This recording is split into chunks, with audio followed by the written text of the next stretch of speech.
speaking.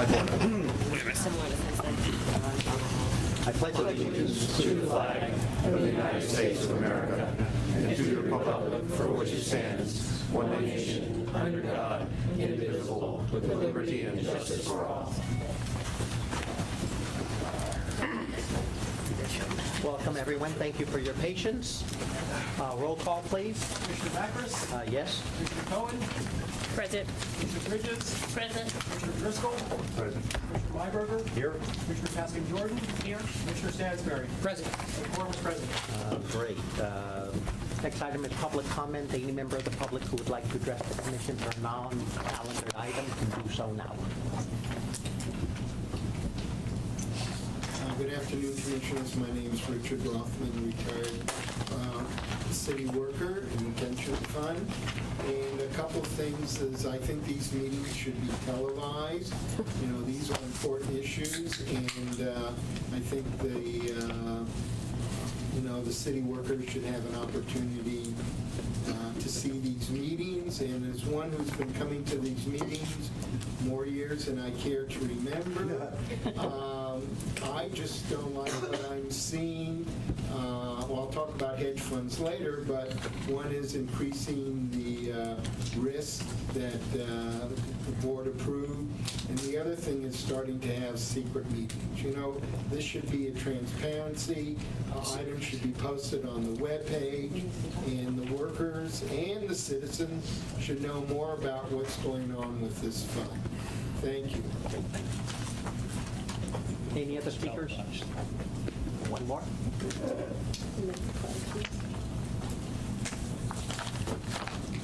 David Williams. David Williams, President of the West Bay Retirees Chapter of SEIU 1021, on behalf of SEIU 1021. A letter was sent to President Victor Macris on September 5th from SEIU 1021, signed by Roxanne Sanchez, President of SEIU Local 1021, and CC to all the trustees and the staff. And I do not see it in the packet, so I just want to read it into the record. Regarding asset allocation, dear President Macris, I am writing today on behalf of the SEIU 1021 collective bargaining unit members and retirees who have their retirements secured by the San Francisco Employee Retirement System, SFERS, to follow up on our July letter regarding the proposed asset allocations. We urge you today to vote to leave in place the current asset allocations rather than make the myriad changes proposed by staff at the July SFERS meeting. We urge you instead to develop a fully transparent asset allocation process that includes all stakeholders, that explores a full range of alternative scenarios to achieve the SFERS interest in lowering volatility in the fund. We fully expect that such a process would be conducted in open sessions with materials available to all interested parties. We reiterate our request that the trustees of the system engage in an independent consultant to prepare a robust contrarian critique, including addressing the questions we raised more than 2 months ago. Absent commitment to such a process, we cannot support the current proposal for such drastic changes to the asset allocations of the system, and we would be forced to oppose it. Thank you. And here's a copy of the letter. Thank you. Any other speakers? Seeing none, not vote public comment. Oh, sorry, Claire. Last minute. Claire Zdonsky, President of RECCSF, Retired Employees of the City and County of San Francisco.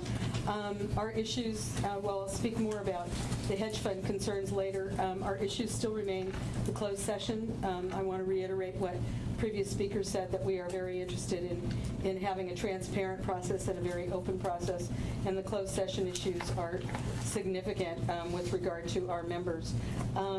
Secondly, I would like you all to, I remember a discussion some years ago with Commissioner Driscoll about the fact that there is an investment policy, and I really haven't heard much discussed with regard to the investment policy and your considerations of the high-risk funds meeting all the points of your investment policy, and I'd like to know if any of that policy has changed so that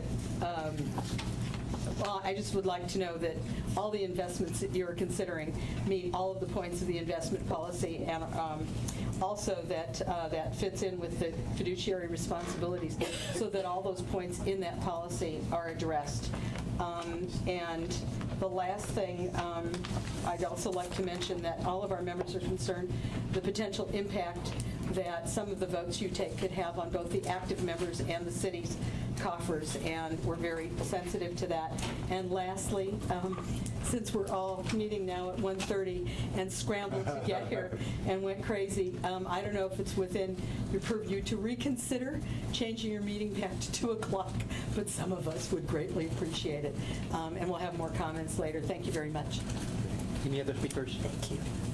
Seeing none, I will close public comment.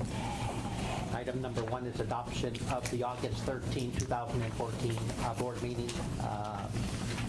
Chair will entertain a motion of adoption. I move that we adopt the minutes from the previous meeting. Second? Rick, any discussion? I'm sorry, I didn't hear the motion. The To motion adopt was the to minutes. adopt. Oh, minutes, okay. I will open up for public comment on item number 1, adoption of the minutes. Seeing none, I'll close public comment. All those in favor? Aye. Passes unanimously. Item number 2 is a consent calendar. If any commissioner would like to speak to any item individually, we can pull it. If not, I will entertain a motion of adoption. I move that we adopt the consent calendar. Second? I will open up for public comment on item number 2. Seeing none, I will close public comment. All those in favor? Aye. Passes unanimously.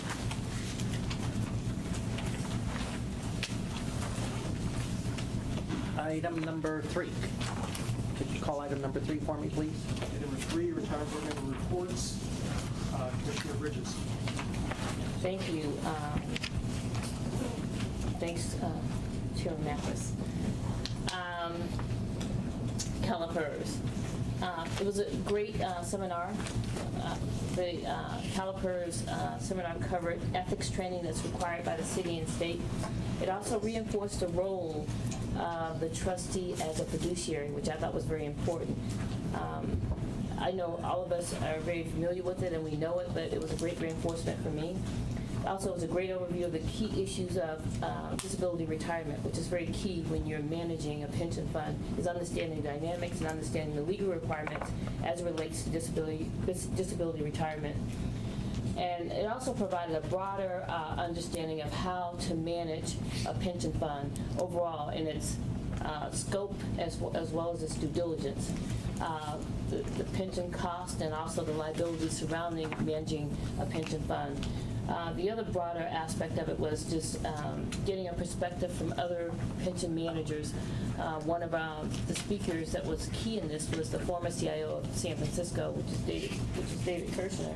He talked about some of the pitfalls and some of the pros and cons of managing Lacera and other funds throughout the country, and other trustees shared their knowledge and some of their pros and cons and pitfalls they've had as it relates to managing a pension fund collectively. But I think overall, in terms of reinforcement, in terms of scope and responsibility as a trustee, and the types of things you should be aware of as a fiduciary, I think they did a good job in covering that piece of it. I think it could have been a little broader when it came to asset liability management, but again, that's probably the next step and the next level to that type of training. But overall, I think it was a good session. I think it was well attended, and I think trustees, depending on your level and scope of education, probably walked away with some important information. Great, thank you. I will open up for public comment on item number 3. Seeing none, I'll close public comment. Could you please call item number 4? Number 4, review and approval of eligible asset classes, capital market assumptions, and asset mixes for the asset liability modeling study, staff and consultant recommendation for global equity, private equity, hedge funds, real assets, and fixed income. Mr. Coker, the floor is yours. Thank you, President Macris. I'd like to begin by thanking a number of people. We've provided the board and our members with an extensive amount of information and investment research. I do want to thank Leslie and her colleagues at Angelus for helping provide a great deal of information, as well as CIOs and other thought leaders from around the country who also partnered together with us to furnish the board with the information that you have before you today. I also want to thank our beneficiaries, and in particular Mike Keeble and others who I have had an opportunity to meet with personally and explain the rationale for the strategy and reply personally to any questions or concerns they have. And lastly, I do want to thank the board.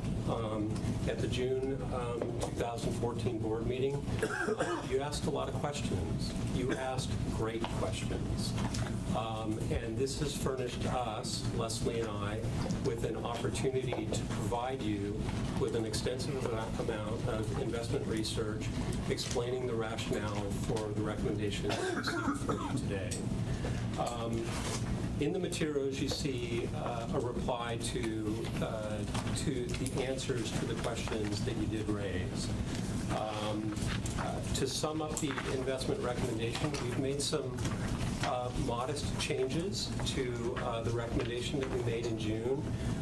Specifically, we've increased private equity by 2%, and we've raised real assets by 5%, and reduced fixed income by 2%, and reduced long-only equity, or global equity, I should say, by 5%. The rationale for this, and we've also folded in alternative equity into the concepts, into global equity, because in the investment guidelines, global equity contains the current investment guidelines contains everything that we would really like to do within alternative equity, so we folded those two together. The 2% increase to private equity reduced public equity by also 2%. It's a lateral move in terms of trading liquid for illiquid assets, but otherwise similar beta and other characteristics.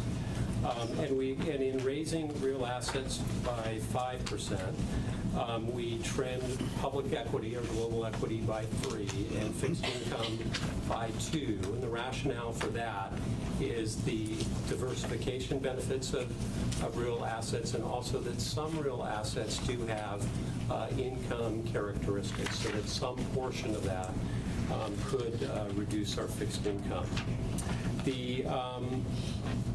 So that is a rationale for the change. The recommendation does reduce our risk from about 11.3% to about 10.3%, so that's a reduction of 9%. I think that's pretty material. It slightly increases our expected rate of return by about 22 basis points based on asset class returns, and by 33 basis points in terms of including excess returns from manager selection. So we look at this as a good trade-off between higher expected returns and materially lower risk. And with that, I want to turn it over to Leslie, and she has some additional comments to make regarding the recommendation. So thank you. Leslie Couts with Angeles Investment Advisors. Just want to speak in support of the recommendation outlined in our memo. We've called this a long-term recommendation, which differs slightly from what was presented in June in the ways that Bill has already outlined. I would note we recommended what we call the near-term horizon recommendation as well, which just recognizes some of the implementation hurdles that will be faced by getting the increases in private equity, which we think are valuable to the plan, same with real assets, over a reasonable period of time, as well as just implementation in a new asset class, which would be hedge funds, where new staff, a new consultant, and legal review, manager due diligence, et cetera, need to happen. So that's an implementation hurdle that we think could be recognized in near-term horizon. But I want to be clear that we do think as the long-term goal that we should have higher allocations to private equity and real assets, and as well include absolute return funds, which have the potential for greater diversification as well as lower volatility, which will protect the funded status of this plan better. I think If you look back at the asset liability work that we presented in June, you can see the benefits of having a lower volatility mix and thinking about the overall cost of the plan over time. And really, I mean, I think we'll talk later about performance of the plan, which has been outstanding recently. And I think every day that we have this bull market continue is actually a good day to think about ways to lock in those gains, because what we've experienced recently is exceptional, as you can tell by the expected returns we think are going to happen going forward. We really want to think of ways to capitalize and maintain on what we've been able to achieve performance-wise in the last few years, to maintain a much steadier pace of contributions and funding status. So we also prepared, working with Bill, a lot of voluminous materials on some of the questions that were raised in June. So thank you for your persistence in raising those questions and whatever patience you exercise in actually reading them. So thank you. Thank you. On behalf of the Commission, I want to thank you for your packet that you gave us in responding to the questions. I thought it was thorough, complete. I appreciate that you distributed it earlier than our regular packet to give everybody ample time to review it. So I'm very happy with the process we undertook over the last 90 days. To Stansberry and Driscoll, I want to thank you both for the outreach you've made to our members. Very successful, and the feedback has been excellent. I will now open it up to questions. Jake? Just wanted to make one point clear also. We've also provided you, or I've provided you copies of emails that I've received from July, August, and September related to hedge funds, even though some of them were directed directly to me. We've attempted to make sure that emails that are directed to the full board are included in your Friday mailings. But I wanted to go through and make sure that you receive copies of all of the emails that I've received directed to me related to hedge funds. And so those were provided to you, and I want that to be part of the record also.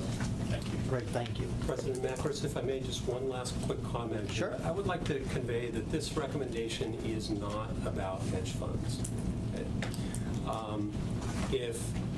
If situations were different, the investment recommendation would be completely different.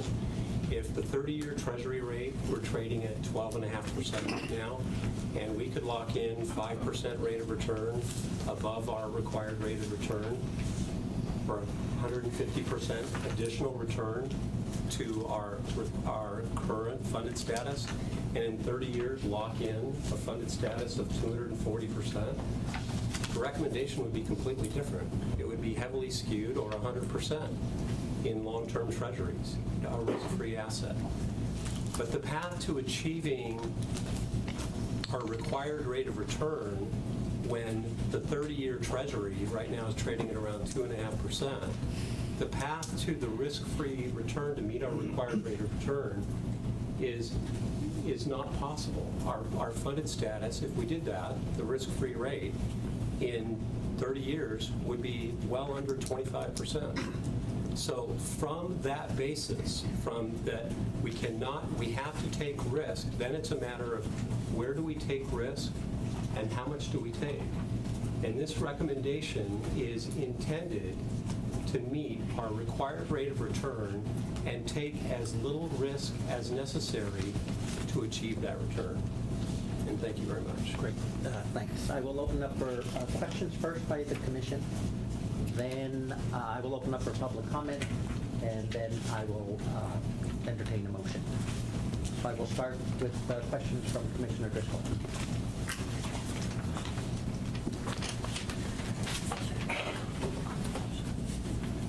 Several questions. Thanks for presenting this another 2 inches of paper for information. I got mine Friday night. I have not done a thorough read of this to develop all the questions, mainly in the area that other commissioners you did ask for questions. Because it's a mix issue, we're now looking at 25 plus mixes. In terms of our objective, coming back to what is the objective of this return, of this investment policy. It's our investment policies and belief statement, which has changed a little bit almost every year. We've never actually voted on how much risk to take say where we're taking it by virtue of the asset allocation that we saw. So I'm trying to get to my question, Mr. Coker, about you believe this is the optimal asset allocation in terms of the balancing the risk and the rates of return? I do. Personally, I would have more in hedge funds than this recommendation calls for. I would have 20 or 25. I would have an even greater balance of risk than this currently proposes. My recommendation is that we do 15, and there are additional mixes that we should do at least 10 that staff and analysts would support. In this last mix, which you did this in June, where again, all the numbers were always proposed to us net of all fees. Yes. We've always had that numbers in front of us, though that maybe was not made clear to Yes. everybody following this subject. The liquidity risk involved here, this is just a volatility risk number that you're presenting, but the risk regarding liquidity, is this, I won't say compromised, but this still is less liquid than what we are now? Yes. Is that acceptable in terms of the tolerance? We do have certain liquidity demands here that we must meet. Yes. We have done what I believe to be a very careful liquidity analysis. We are in the business of earning a required rate of return to pay plan benefits and then to pay those benefits. Our gross payments, meaning the cash outlays, are going to double over the next 14 or 15 years, 14 years. So we have taken into account what our gross and what our net, meaning net of employee and employer contributions.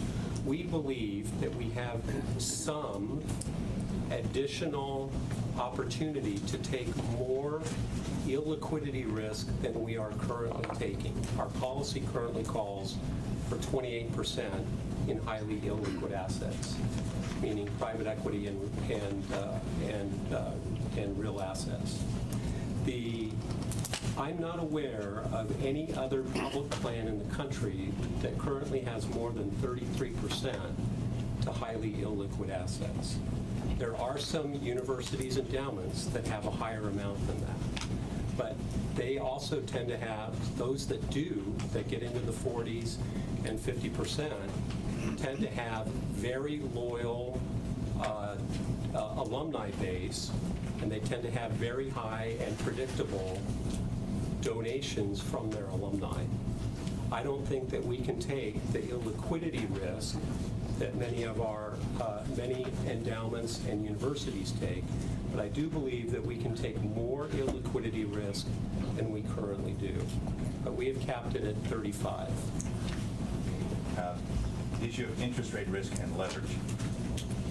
Is our use of leverage going to increase in total with this asset allocation measure? Yes, it would. How significantly or not? Because we have 3-to-1 in the buyouts, which has been successful to us, 0 in venture capital, but that has not been as successful for us as we had hoped. Yeah, if we take that the average leverage ratio of a hedge fund is about 2.0, and we have 15% in that increases our leverage by, 75 basis points, or whatever it is. So I think that is material. However, that's the gross leverage. The net exposure to the market is decreased because hedge funds are not 100% net long. They're not 100% net loss, and they're not 100% illiquid, unlike more real and... That's correct. Their liquidity profile after a typical one-year lockup is typically monthly or quarterly. Yeah. Some are longer, but in exchange for lower fees, or depending on the strategy, but typical would be quarterly, monthly, sometimes annually. Okay. I'm trying to stay on this side of the asset allocation decision. There's always issues about executing a new investment area, which the absolute return strategies would be. But when I spoke back in March about why I thought we were ready to proceed, the staff line up here was that this becomes, all our investments are very heavily dependent on people. Staff who work here for the city and county of San Francisco, we do, as well as the external managers and external consultants that we need to employ to execute any of our ideas. That has changed a lot in the last couple months as well. This whole execution step has one objective to me. The average returns that are posted in all the different documents you've shown us for private equity as well as real, as well as the hedge fund area, do the average returns justify this allocation that you're recommending? Or, sorry to lead you to an answer, but I know we've said here, for private equity, which we're thrilled about doing, the average return does not justify doing it. That we must strive in some sort of aggregate way to we strive for the top quartile in growth. We're not all the way up there, but if we did not get that, it wouldn't justify doing it. It would not give us a risk-adjusted rate of return. But coming to the hedge fund areas, can we or can we not get above average returns? I'm confident we can. First of all, the odds are in our favor just from beginning with the benchmark. The benchmark return over the past, say, 10 years for the hedge fund benchmark, HFR benchmark, and there are multiple benchmarks. There's at least 4. The HFR, which I believe to be the most widely used benchmark, that 10-year return is 6.5. But the median manager has been, I think it's 9.1, if I recall correctly. It's something materially over, maybe it's 8, I forget. It's in the data that you have. So right there, 50-50 odds. Our odds are that we're going to beat the benchmark.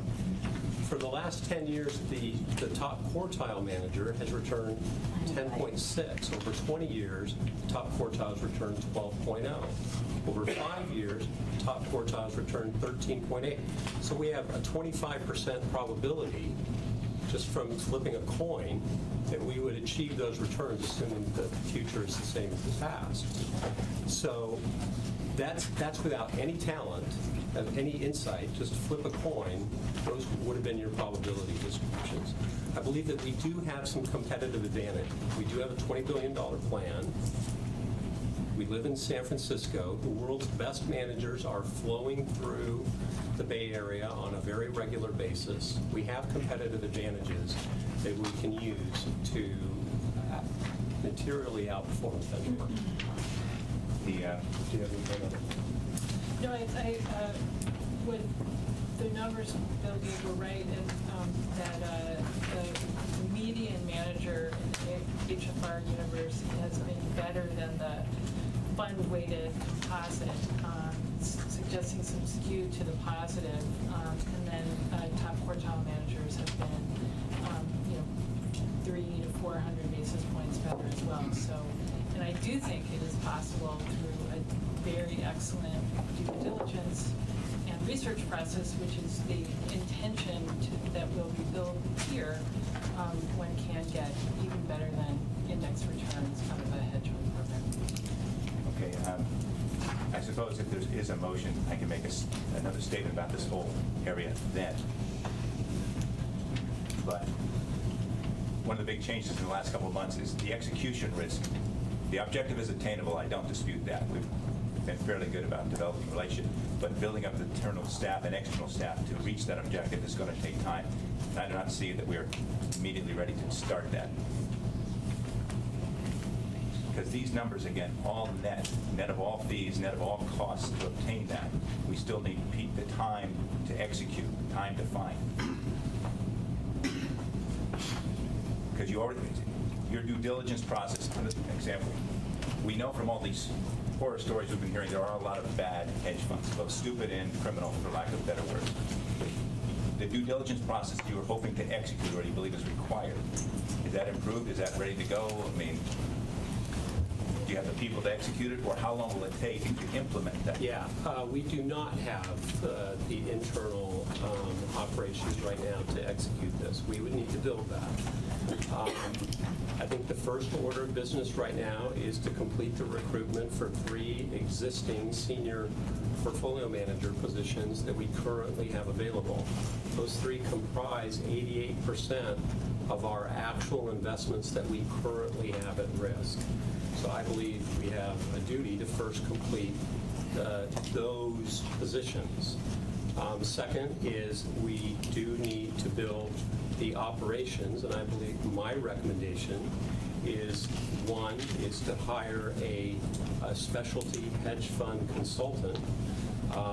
Many organizations operate solely with that, and that path is probably sufficient to achieve very good success. Our colleagues down in Orange County run a $1 billion hedge fund program with 1/3 of one employee devoted to their hedge fund program. They rely very heavily on their hedge fund consultant. We have a private foundation here in San Francisco that has a over $3 billion hedge fund program. They have one employee and no consultant on that program. And both have achieved very good results. But we do need to build it. My recommendation would be to first is, and they can happen concurrently, is to first retain a hedge fund specialty consultant, and in addition to that, hire a senior and a junior member on staff. I like to personally have multiple sets of eyes.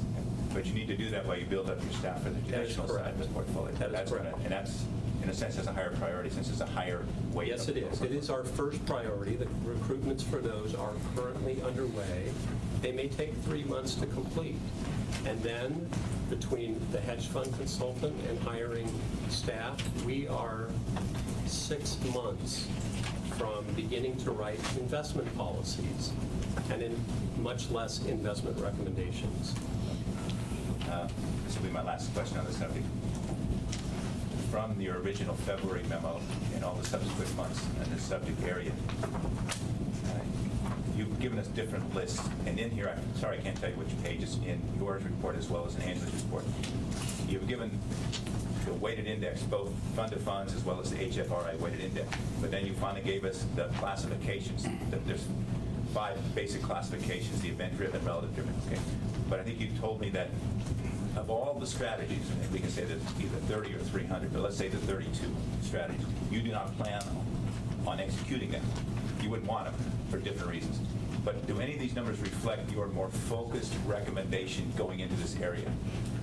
Is that in here or not? I missed it if it is. It's not in here. Okay. I did provide it upon your request, and the difference between the handful of strategies that we would probably most focus on and the benchmark itself, the returns were slightly higher.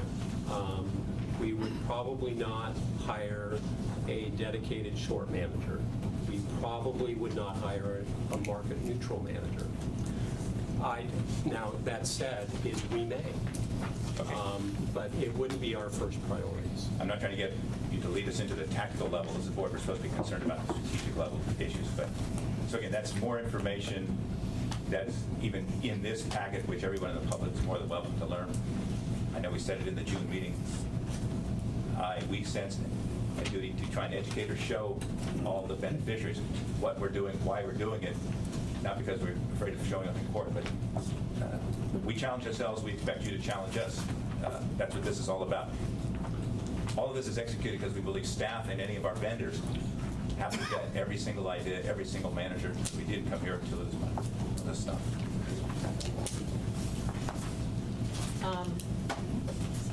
There's a lot of material here.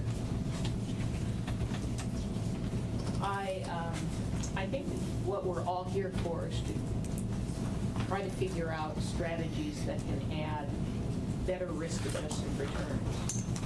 And what I've seen throughout the years is that it's so dependent upon, in private assets, the manager you have. So it's great to see the statistics on hedge funds. And I think probably what I will feel more comfortable with is to see the managers that you'll be selecting. Because just like real estate, there are real estate managers that we use for other areas that lost 70% in the downturn. And some couldn't earn that back because the buildings were called away. So we see in the stock area, in international stocks, just regular international portfolio, the index lost 43%. So I think what we're all saying is the market's getting high. We want to find strategies to diversify our risk, and we need to find managers that are very good at that. So you're making a proposal for hedge funds, which I know there's a lot of people that are pro and con hedge funds. I think people should be pro and con a lot of these categories that don't have good managers. We can get burned in any of these categories. So the real issue with hedge funds is they're difficult because it's difficult to have transparency. It's very important to find the top quartile managers. And so I think that if I had asked an individual out there, and I had advised them and said, would you want to invest in hedge funds alone? I think I would probably question that because I'm not sure an individual, any of us would have access to those best hedge funds. And that's a real question, is that a lot of the best of everything, our best private equity managers, most people can't get into those. We have the access to those, and to get that top quartile is a difference between 9% return in a year to be the first quartile and second. So I think what we need is more information, and we don't have that. We have to rely on your expertise and our consultants' expertise, just as we do in private equity, just as we do in real estate, to find those managers. So you're telling us, and I've looked at your statistics because you've run these programs for many, many years. We do know there are great hedge fund managers out there, as all other categories, and we know they're bad ones.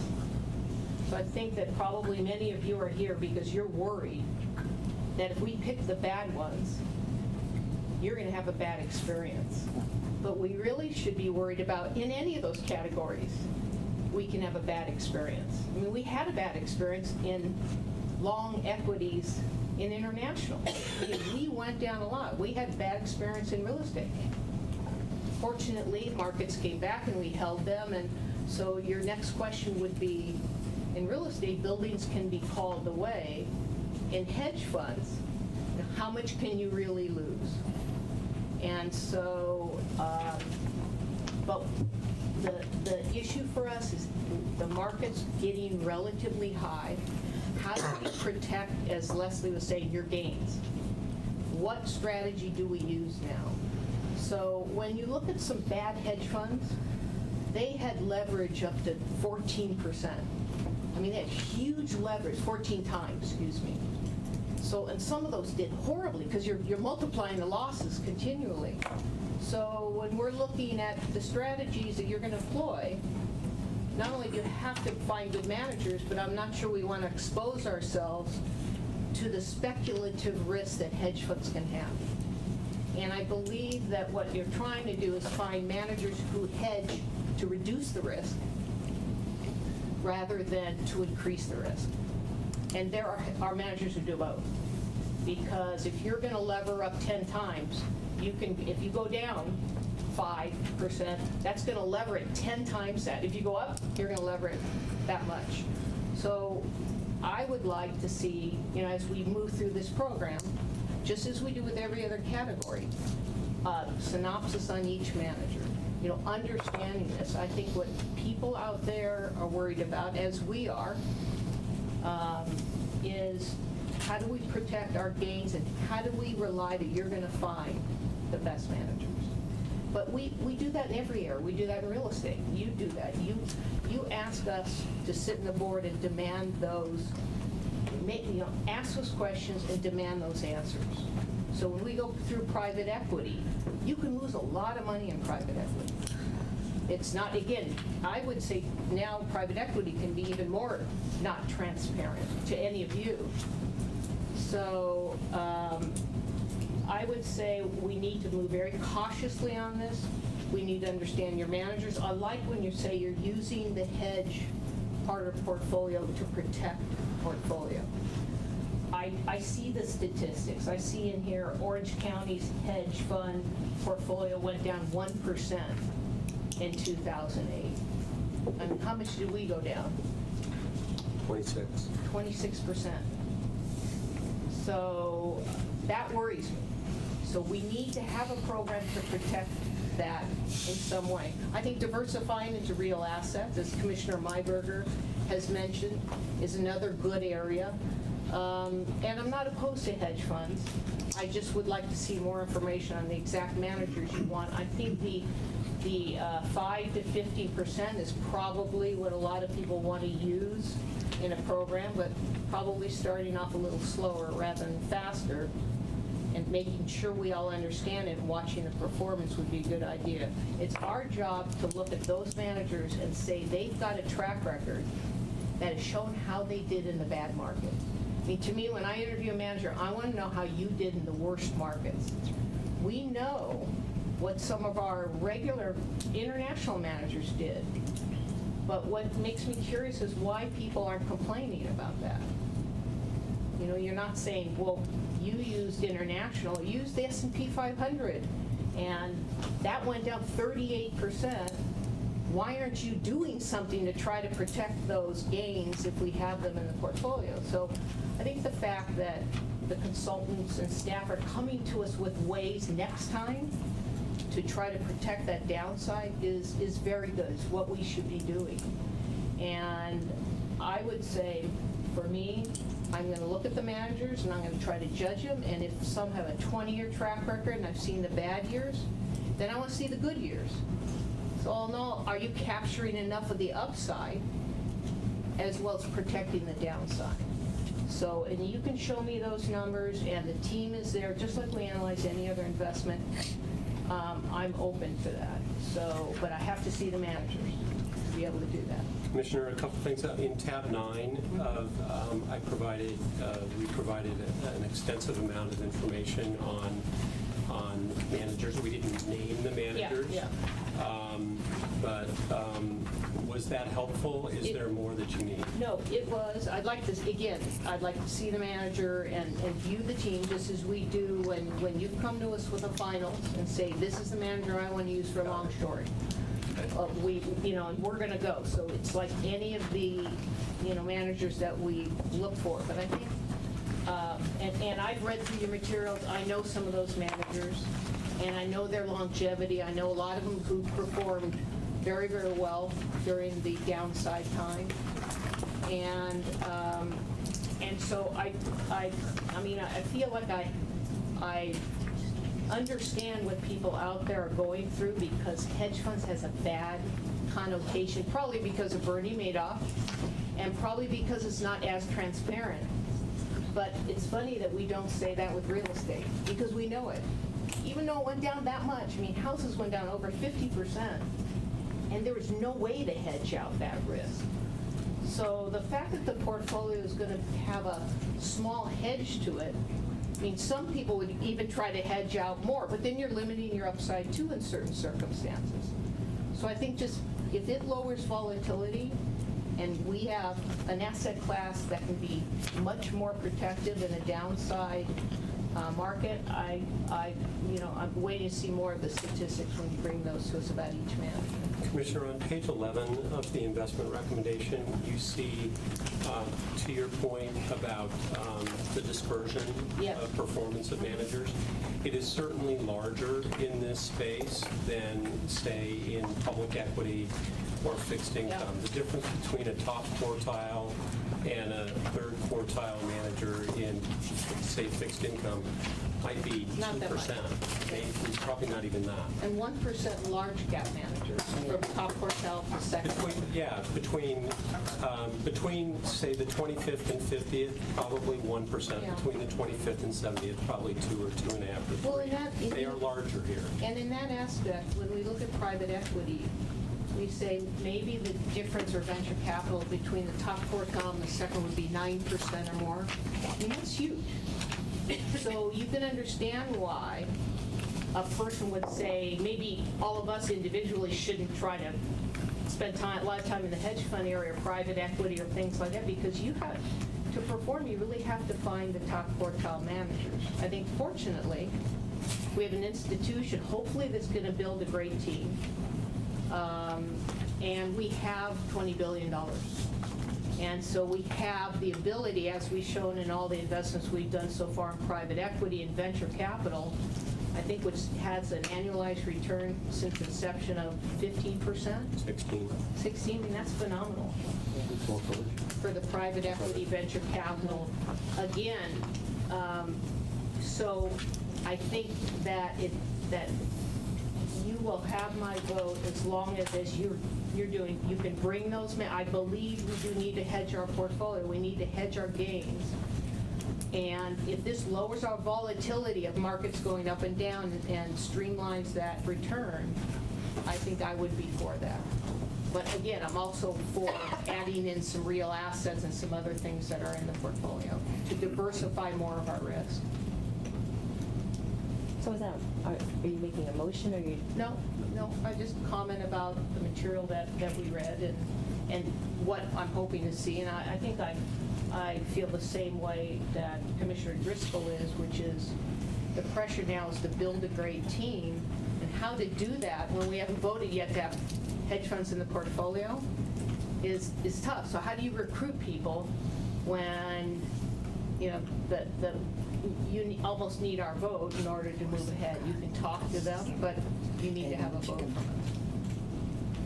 That's correct. All righty. First of all, thank you for your presentation, Bill and Leslie. It's a lot of work. I was carrying all the paper documents here, and people were laughing at me as I was coming in the room. So anyway, I know it's a lot of work. Bill, I just see your name on the memo, so may I assume this is exclusively your work product? Yes. No.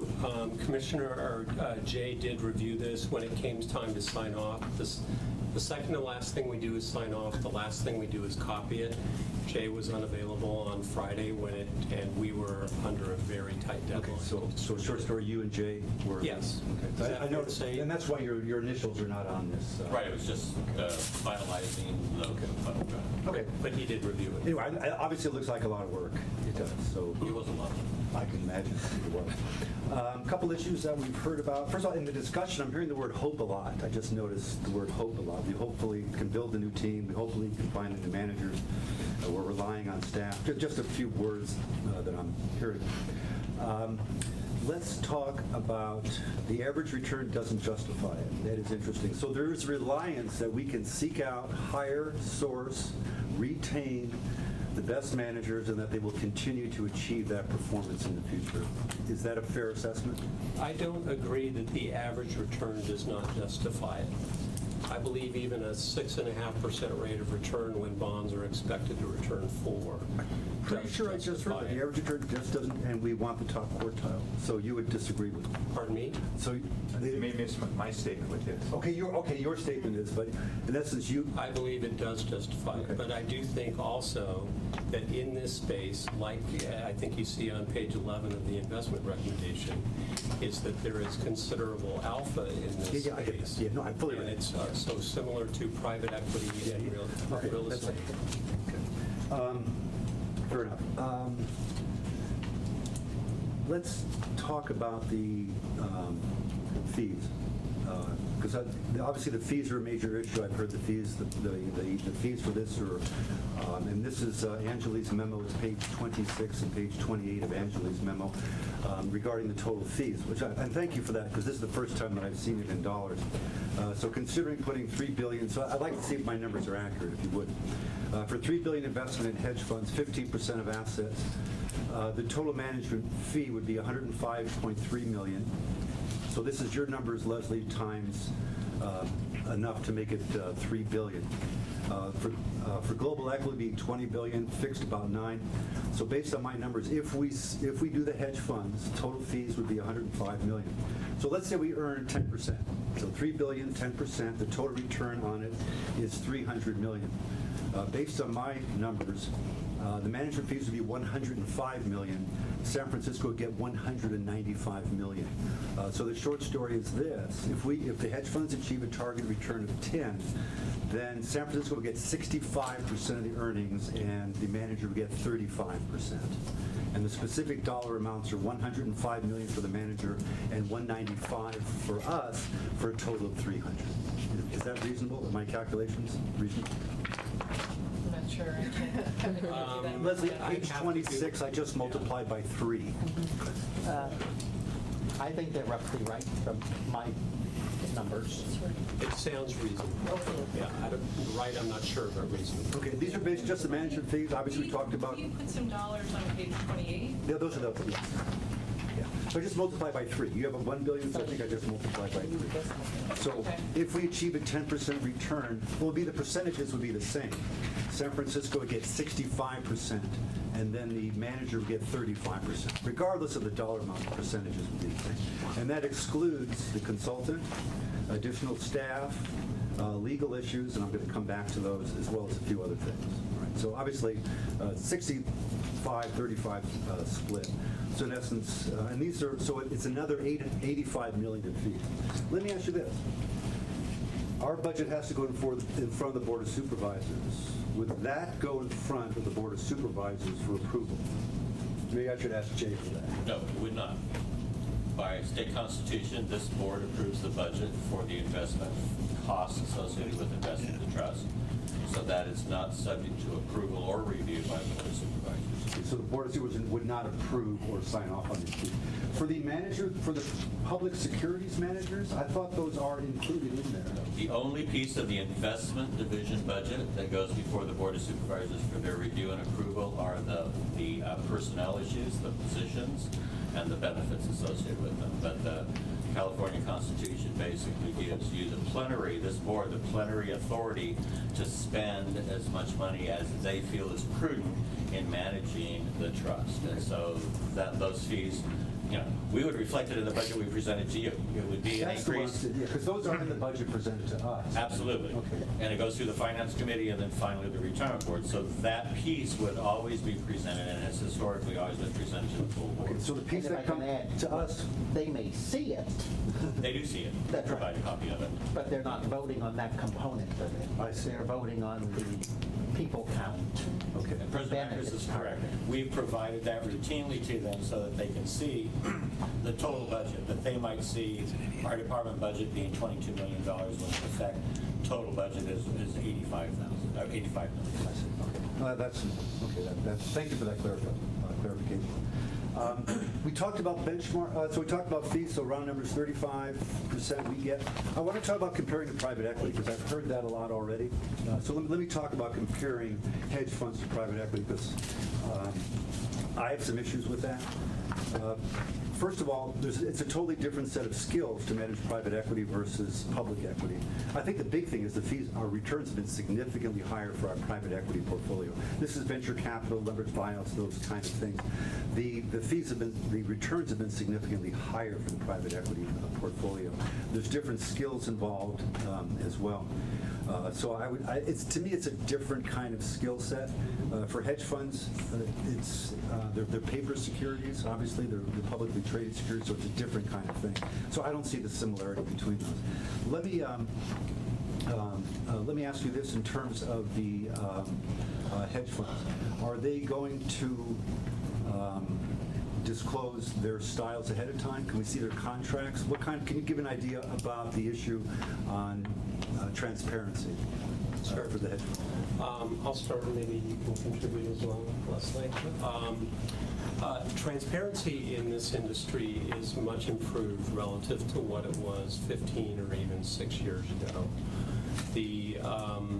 A couple things. One is more than 70, and I think it's approximately 80, of the largest 100 hedge funds, which comprise probably, I don't know, some large percentage, 75% of all hedge fund assets, it's a large number, whatever it is, now provide their holdings to several risk aggregators. Risk Metrics is one, there are several. BlackRock possibly is one. Yeah. And so what the client sees is, because what the manager's interested in is protecting the intellectual capital, which is their portfolio. And so they don't want that copied. So the way to enhance the interest of both the client and the manager is to provide the holdings on a monthly basis to risk aggregators who aggregate those holdings together and report very extensive amount of risk exposures to the client. Okay, that's fair enough. So, and there's a couple other ways. So I think transparency is pretty good. And registering with the SEC now.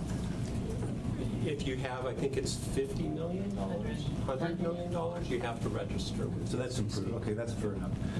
Let's talk about risk, because I know it's central to your issue in terms of the whole aspect of risk, and it's your adamant position that hedge funds are less risky than stocks as measured by the broad stock market. Significantly less. Significantly less risky, and you would put even a larger percentage, as you mentioned in the. If I had my optimal portfolio, it would be larger.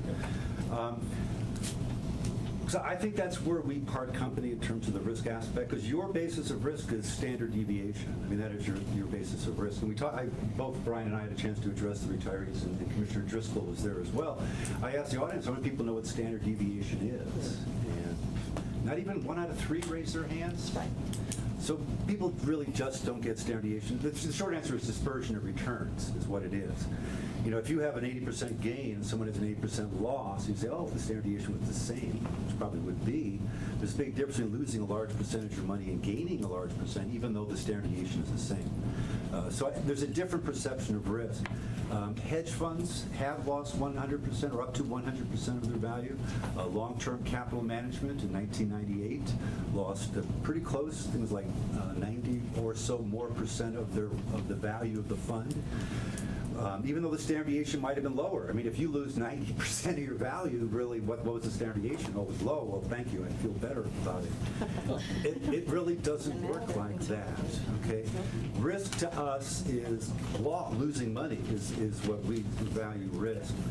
Bear Stearns, which is what I reported in 2008, this was the high-grade fund. This was the Bear Stearns high-grade structured credit strategies master fund high-grade. One belly up, lost 100% of its value after a series of tremendous gains. Bear Stearns went bankrupt after they had like a history of successively improving profits. Okay? There is that black swan out there. So the risk, I think, is different. Standard deviation is a different kind of risk. And then we can go, you talk about the benchmark, the HF, hedge fund, different hedge fund benchmarks. Are they investable? Maybe yes, maybe no. There's a lot of biases in those. Professor Burton Malkiel, and I've cited Professor Burton Malkiel, talks about the risk. Burton Malkiel wrote A Random Walk Down Wall Street, which is efficient markets, which is the basis for all of this, is efficient markets. This is with Professor Anitu Saha from a database that is relatively free of bias. This article provides a measure of the returns of hedge funds and the distinctly non-normal characteristics. Life is not normally distributed, which is, again, another assumption. The risks include, etc. The substantive attribution is examined, and the results of the test return persistence are presented. The conclusion is hedge funds are riskier and provide low returns than is commonly supposed. I don't think everyone buys risk in terms of standard deviation. I know you do and a lot of others. Abraham Lincoln put it well. How many legs does a dog have if you call his tail a dog? The answer is 4. Calling a tail a dog does not make it a leg. It's a different perception of risk. If you call it standard deviation, people are not going to perceive that. So it's just a different perception of risk. And I really don't think that's going to change. I mean, I really don't think that's going to change. Experience of other public funds. We talked about CalPERS, that they have left. They've lowered the weight and perhaps even more, etc. San Diego has had some problems. LA Police and Fire is terminating their program due to high fees and poor performance. The fund earned $10 million over 7 years and paid $105 million in fees. So that you can cherry pick the good ones and the bad ones and all this other kind. San Diego, oh my God, this is crippled. I mean, San Diego has been crippled. Now they're 84th out of 100 percentile. They got into hedge funds. And I remember David Deutsch. I knew him.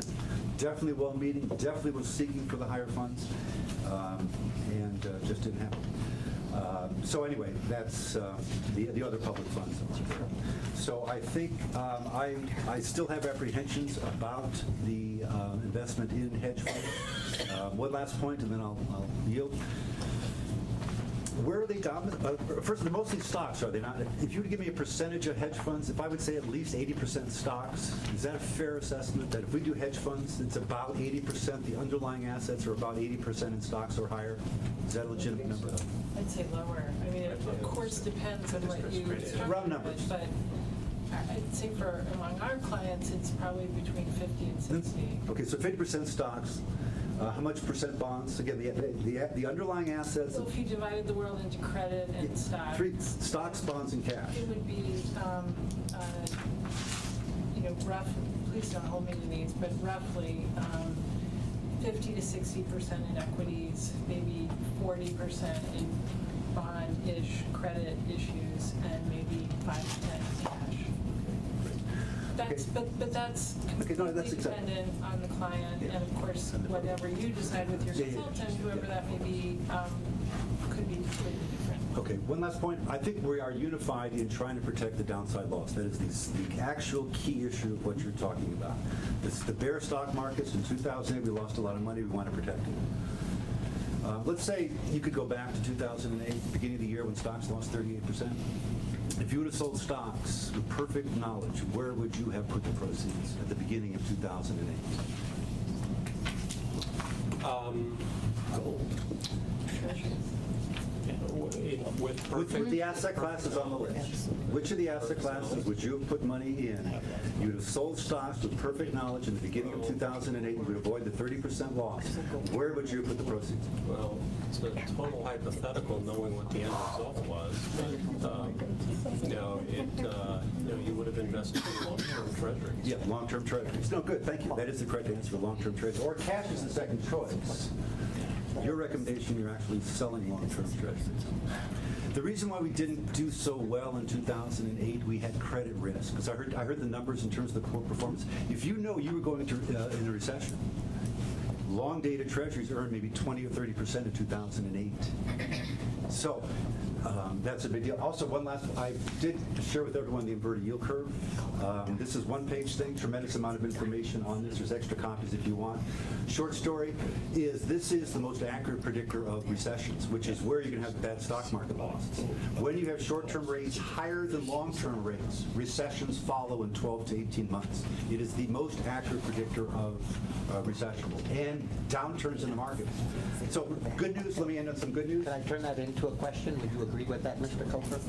Because this is a question and answer section, so I want to keep us. It has been a good predictor, and right now, long-term rates are materially higher than short-term rates. I would say right now there is, in the forecast, there's little odds of a recession in the very near term. Okay. I would like to provide additional information to Commissioner Myberger's comments. I actually do agree that the measure of risk, there are many measures. One is volatility. The risk of loss is a very important one.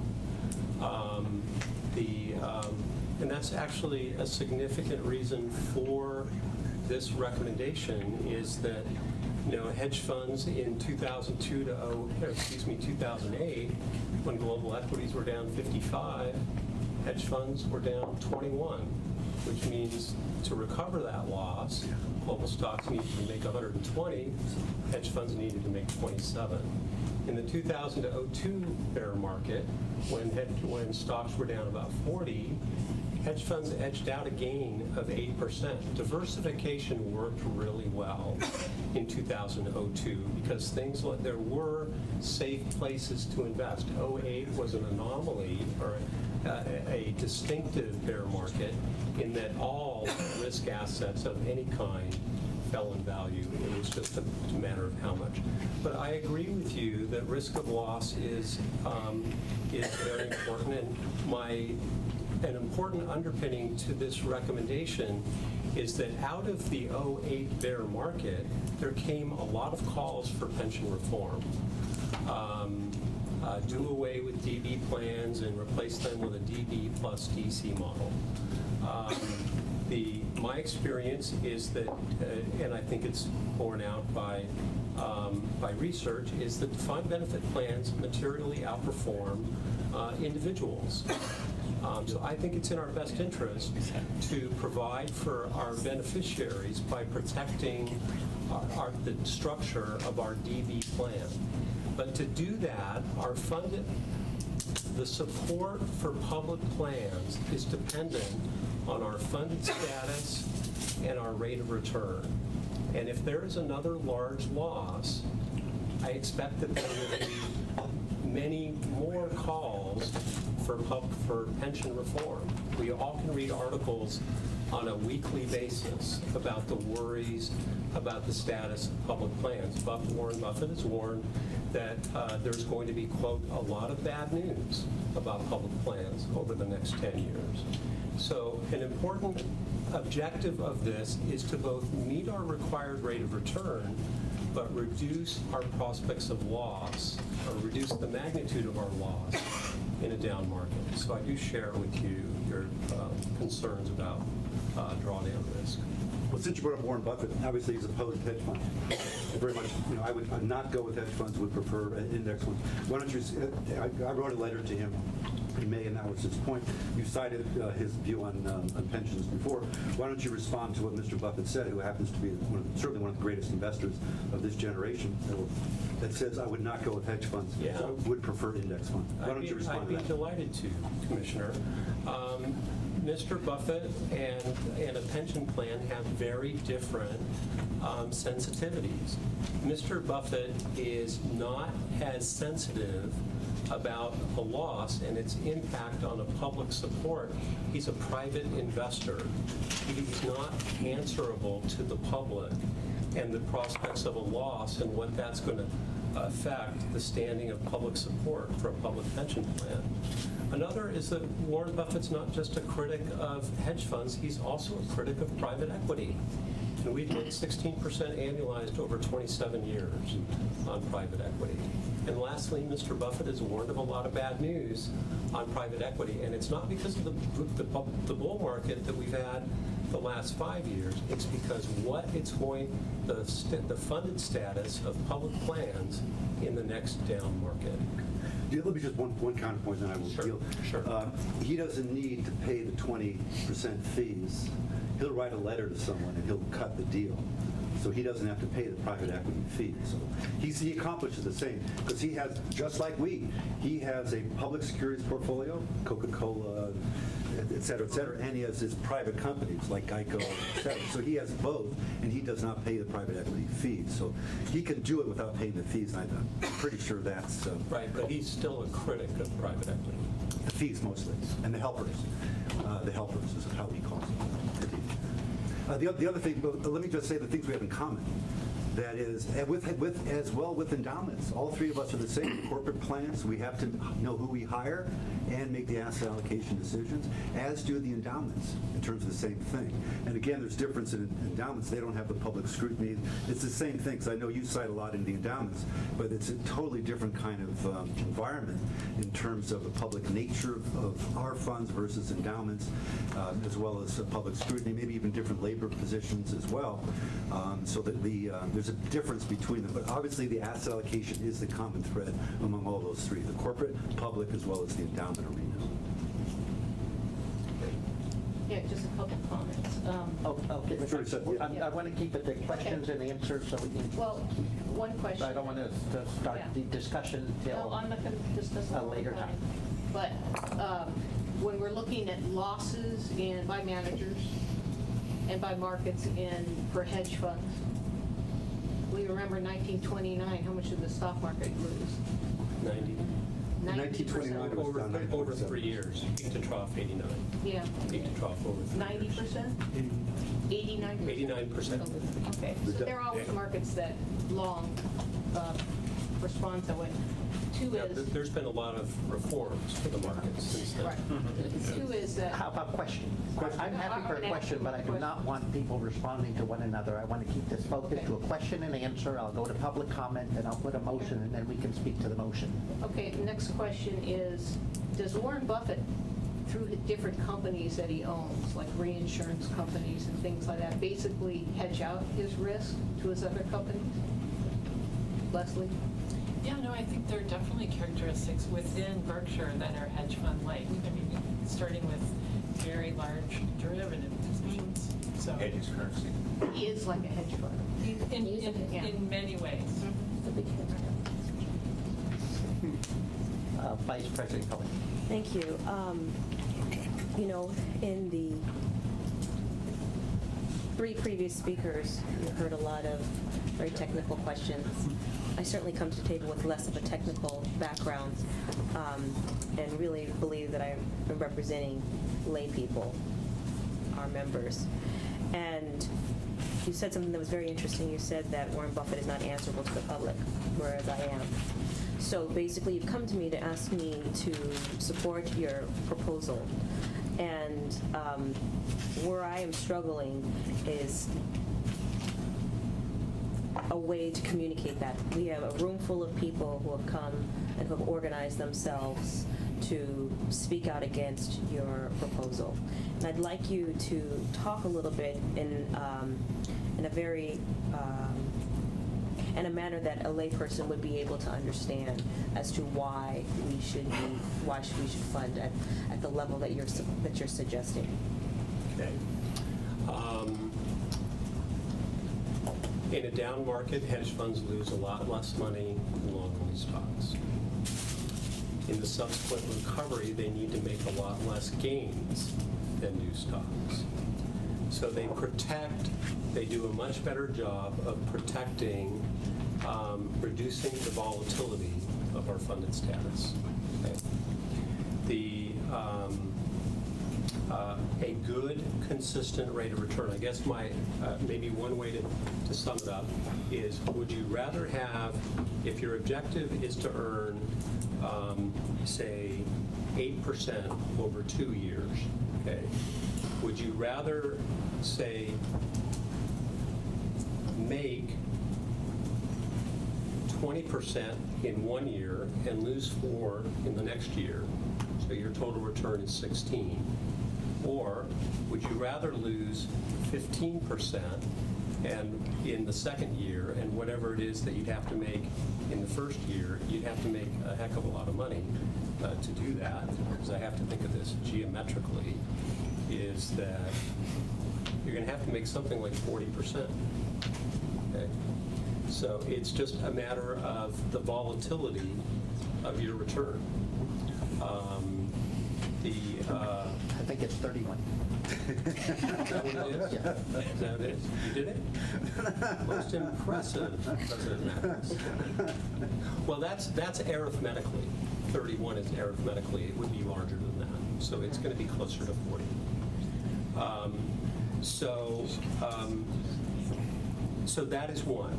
It's reducing the volatility, reducing the risk in your portfolio, a smoother rate of return. Okay. Most of the public markets, long-only stocks and bonds, most of the return, about 90% or more of the return that you get, is whatever return the market gives you. Manager selection does not add a lot of value in long-only stocks and bonds. In this space, if you look at in page 11 of the recommendation, is you see that in hedge fund space adds somewhat similar excess returns as real estate and private equity. And you see you quoted earlier our 16% rate of return. We're never going to earn 16% in a hedge fund program. Okay, but what we do have is we have a mostly liquid asset. Okay, with a better prospect of losing a lot less money in down market, and earning very good excess returns. Okay. Would an example help of a trade? Yes. Okay. There's an example in the written materials. Suppose a manager believes that Coca-Cola is going to outperform PepsiCo. Okay. They may think that because Coca-Cola has better distribution in emerging markets, a better product line, more locked up exclusive deals with universities and athletic facilities, stadiums and like. So they're likely to outperform, Coca-Cola is likely to outperform PepsiCo. In long-only space, the manager would buy Coca-Cola, and that would be the end of the story, okay? And the manager's going to take whatever return the long-only manager gets from Coca-Cola. So if it goes up 30, makes 30, and if it goes down 20, he loses 20, okay? But long-only managers are measured in relative space.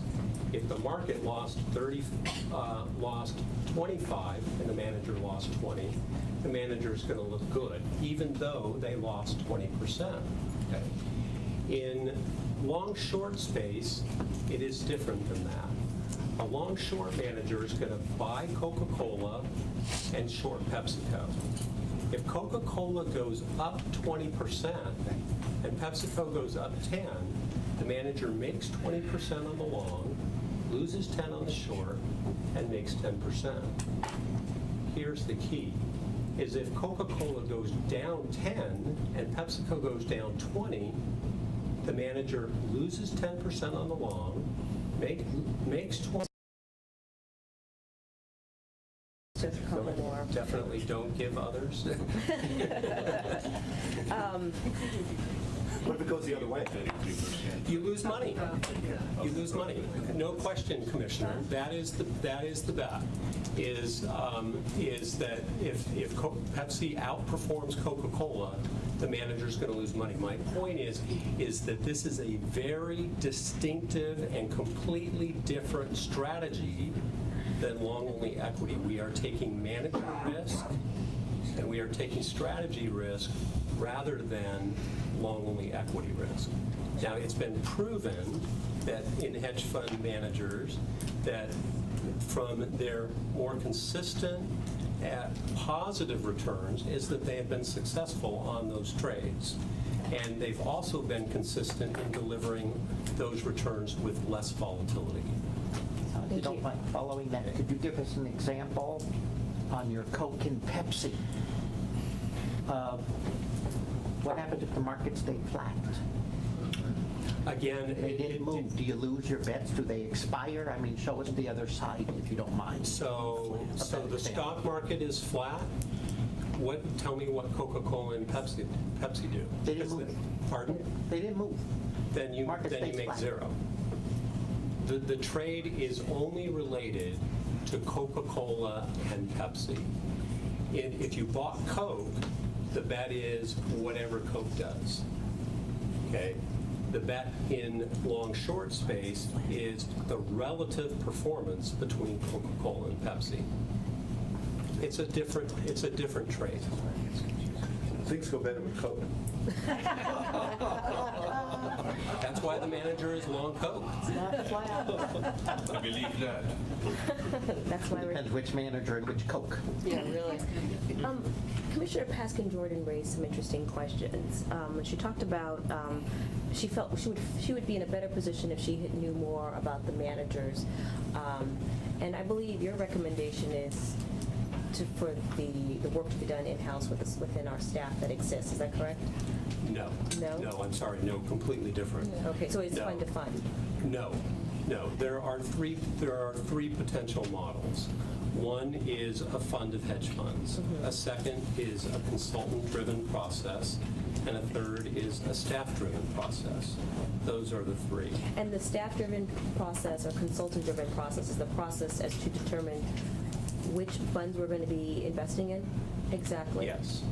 Both forming investment policy, guidelines, and manager recommendations and manager due diligence. Yeah. So I'm going to switch gears a little bit. I want to see how well you understand some of the opposition.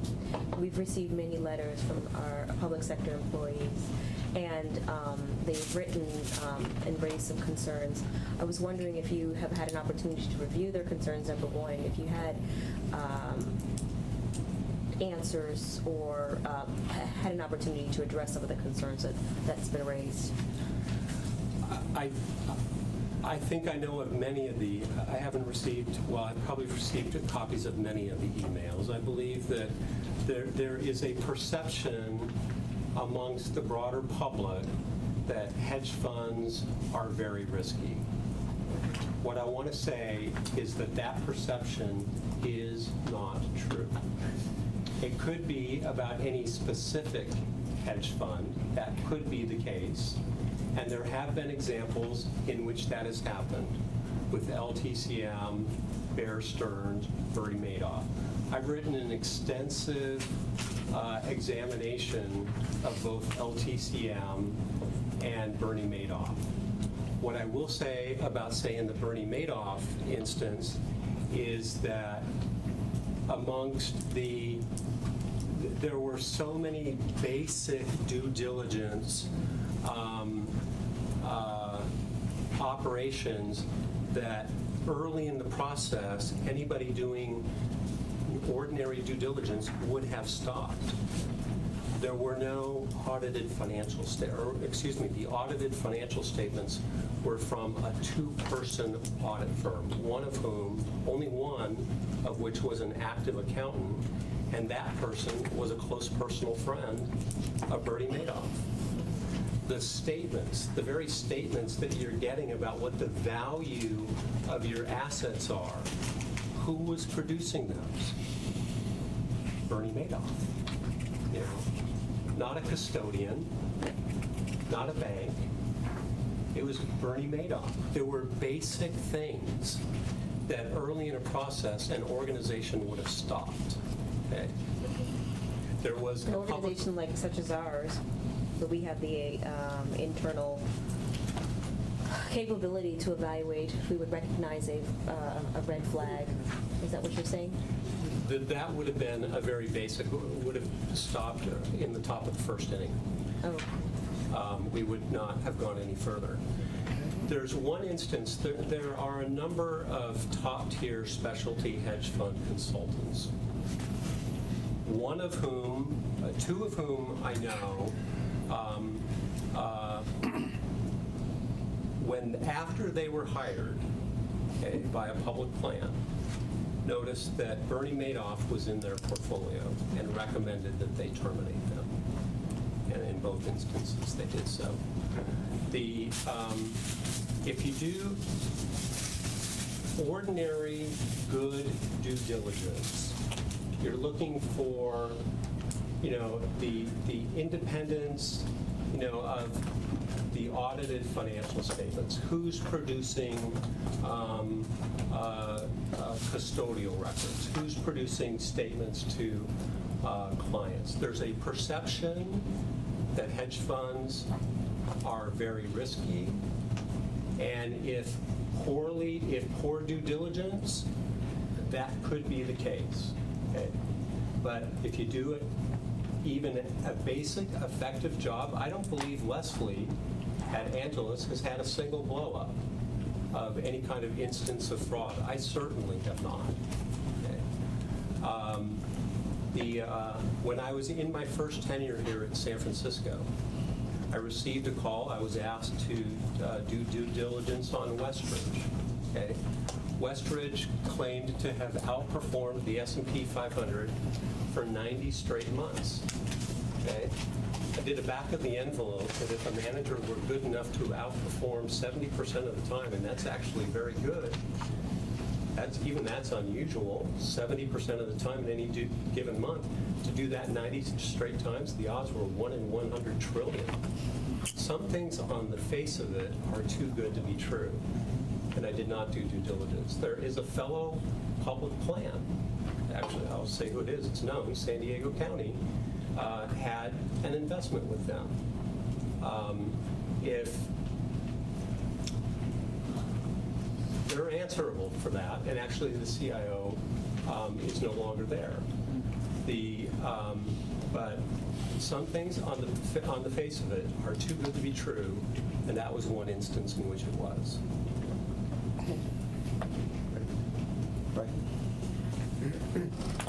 Thank you for all the work that you have done putting this package together.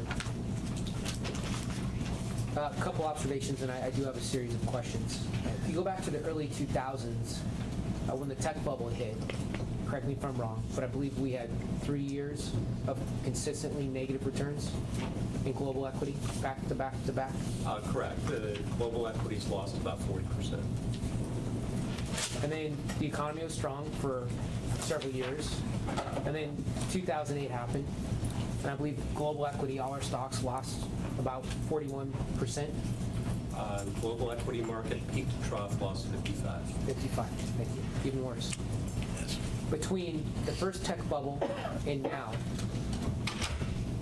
have we made any fundamental changes to our portfolio to protect from a downturn? No. Actually, we have become somewhat more risky. We have less in bonds than we did, say, 12, 14 years ago. Would that be correct? That's correct. No. If you were to sum up, if you were to say that our portfolio is, I don't like to use the term betting, but it's a very simplistic term. If you were to say we were betting on the market going one direction or another, what direction are we betting on the market going?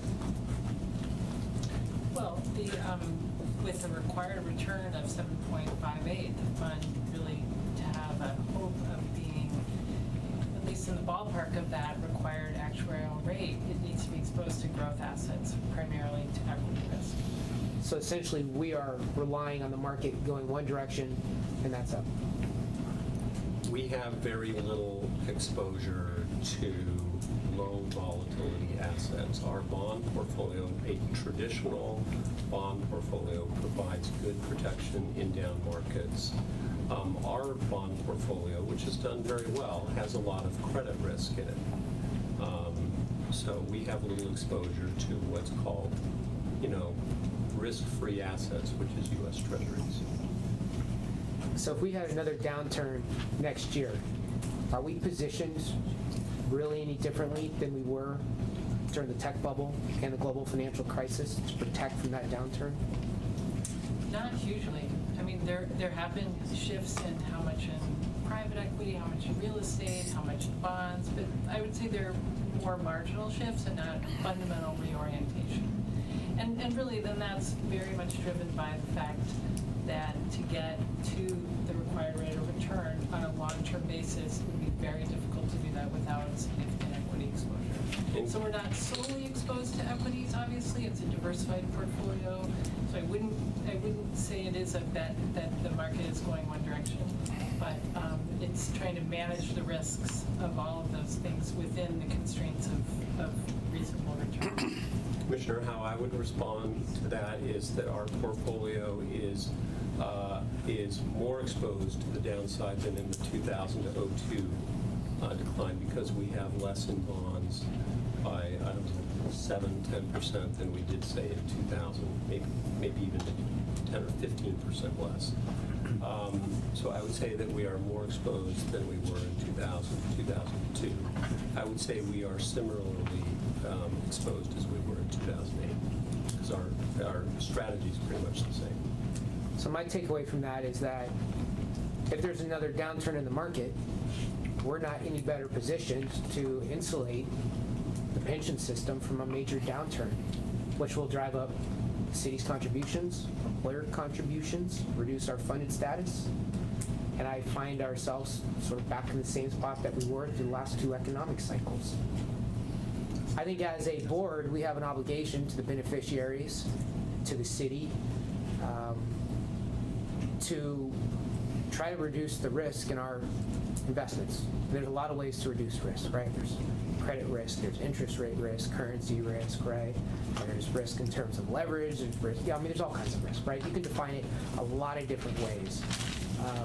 But the type of risk that we're talking about is volatility of returns. I think my understanding is that we're trying to make our returns more consistent and protect us from a downturn. Is that notionally correct? What I would say is there are three risks that I'm trying to better manage. One is risk of loss. Okay, how much we would lose in a down market. The second is the volatility, the inconsistency of our return. And then the third is to meet our required rate of return, okay, over the long term. Okay. The data that we've seen on hedge funds, and we keep talking about the hedge fund index, I mean, it's good data, right? Yeah, it's good data in the sense that, let me say it a different way. It makes you wonder about hedge funds. How is it that the returns have been so good for the last, whatever, 10, 20 years, whatever category you want to use? Didn't go down as far in 2008. It came back faster. There's less volatility, meaning a smaller standard deviation. And quite frankly, as a board, I don't see how we can overlook that. But that doesn't mean that we should vote yes, okay? It just means that we're obligated to look into it, I believe. I believe it's our fiduciary responsibility. And we've now been going through this process for 7, 8 months now. Right. We keep talking about the hedge fund return index. Is it a perfect index? No. Is there a perfect index? No. No. There's really no perfect index for anything. We use the Russell 3000, but that's the market cap weighted of the 3,000 stocks. You could equally weight. You could tilt them based on value. There's many different ways to construct an index. We furnished examples. Commissioner, you asked for some additional information on other benchmarks. Actually, the HFR has underperformed the other benchmarks by, I think it's about 1% or so. So the returns are somewhat better in the other indexes. I'm not sure of why that is. In my prior tenures, we left the decision about benchmarks to our consultant. And the reason why we did that was we didn't want staff recommending a benchmark when we are then obligated, it's our objective to beat that benchmark. So we wanted an independent, somebody more independent to recommend a benchmark. And they recommended the HFR. So we've established the index is not perfect, but it is one way to look at the role of hedge funds and their returns over a period of time, and it's one data point, just one. If we were to invest in hedge funds, would you take our money and spread it out among all hedge funds, or would you pick a subset and try to pick the best? We would definitely pick the best because there are a lot of bad hedge funds. Out of 6,000, 7,000, 8,000 hedge funds, I would say to begin, there probably aren't more than 500 or 750 that are of institutional quality. And that's the way it is in many asset classes. Then of those, some of those will be closed. And so you get to a universe where maybe there's 300 to 500 that are worth seriously evaluating. We would probably recommend a portfolio that has about 15 hedge funds. Those have been the most successful programs that I'm aware of.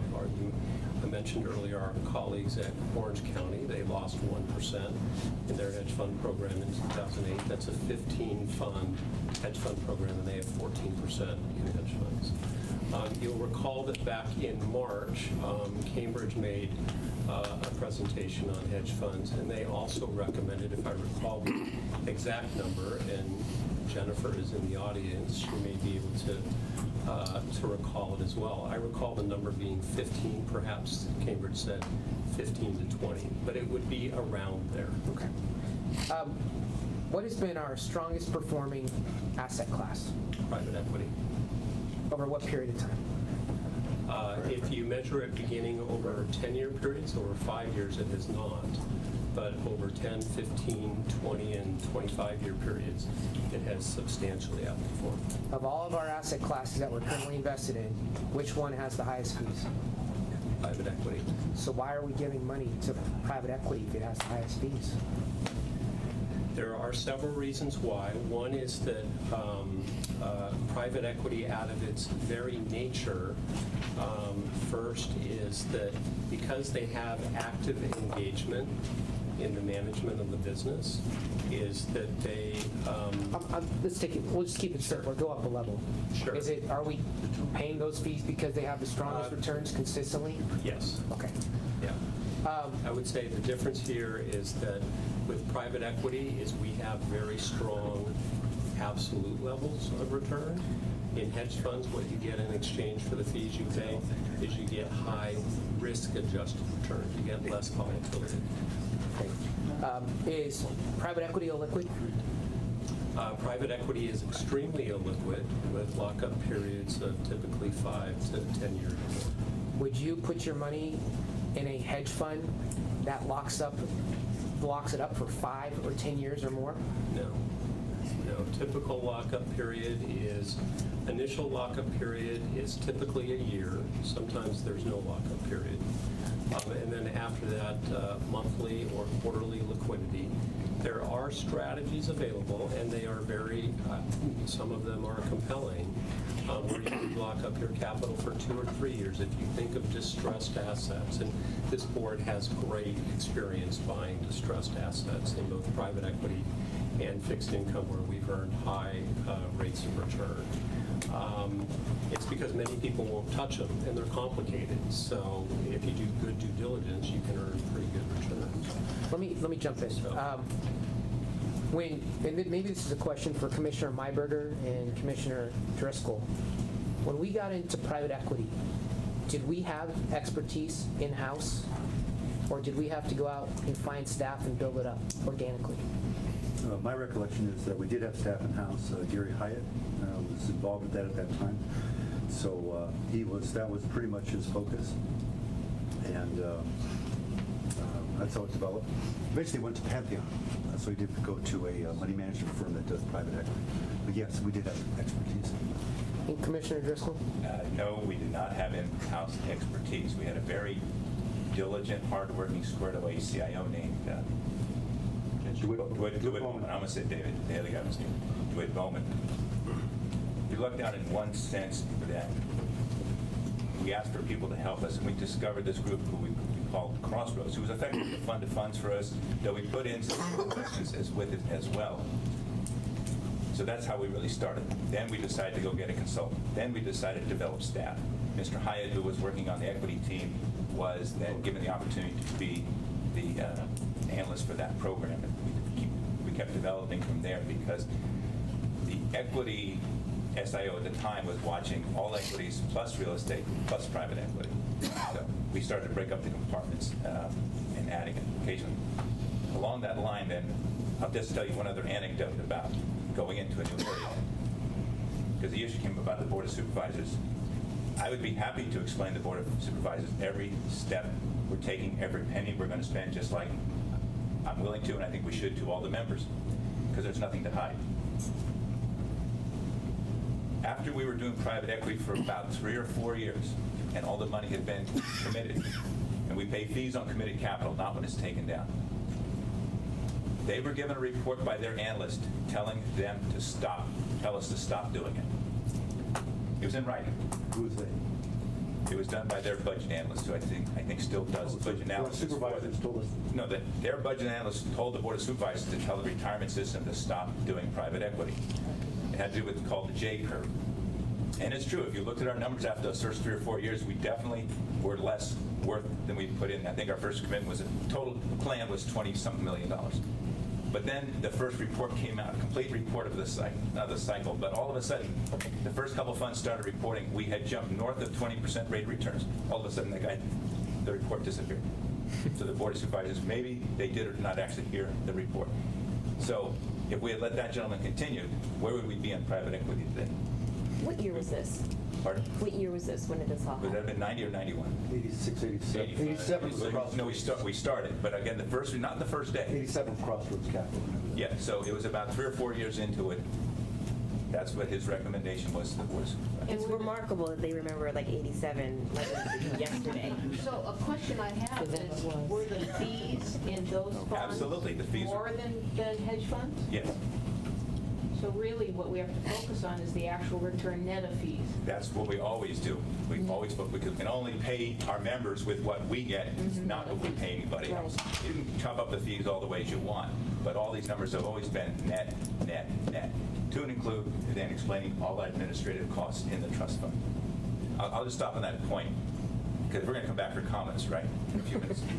I'll hold it. Just a point on hedge funds, obviously there's a liquidity issue, there's different skills involved between the fees for hedge funds and private equity. Well, that's why we asked for 3.5% to 4% just for the illiquidity alone. I've got just a couple more, and then I'll wrap it up. So you cited examples of pension funds that have put money into hedge funds that have done well, but there's also people who've had bad experiences. I think that's true for any asset class, to echo Commissioner Pascal-Jordan's sentiment. It can happen anywhere. We've been focusing our discussion the last several months, it seems, primarily on hedge funds, and we haven't talked a lot about alternative equity. I think that discussion also needs to happen, although I understand that it can be done currently under our existing mandate, but I think we've been somewhat distracted, and I think that there's some more discussion that still has to happen around that as a board. I think it's our obligation to do so. Certainly.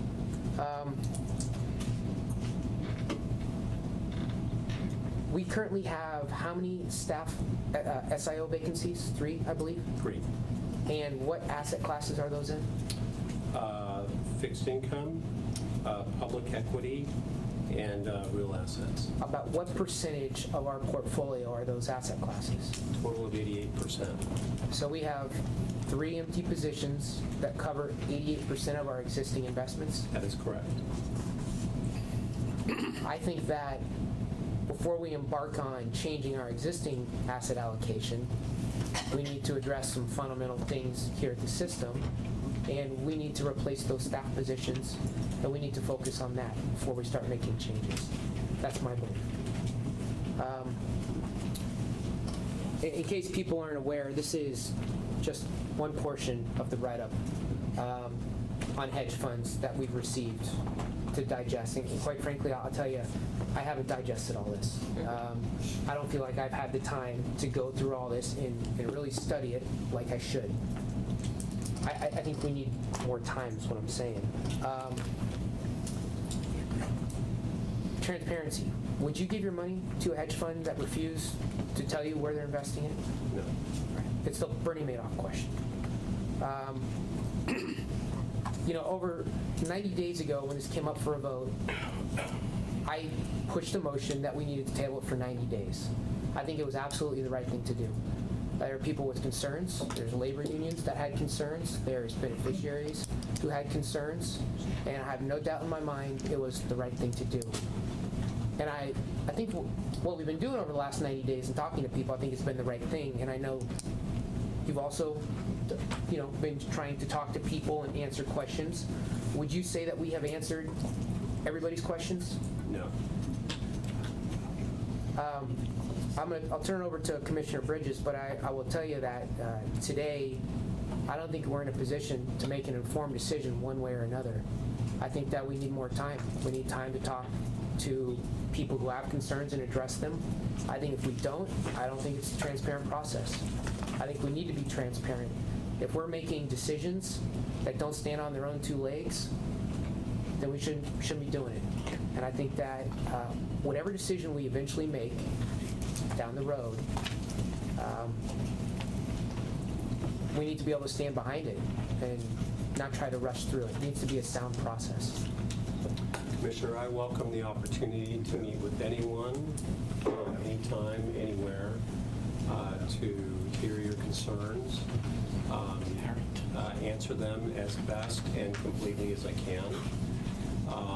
I don't expect that and to change anyone's mind per se. I really don't want to change anyone's mind. I want you of your own volition to hear the facts, hear the analysis and reach your own conclusion. And even if you differ from my conclusion or my recommendation, at least you understand the facts, the analysis, and the rationale for the recommendation.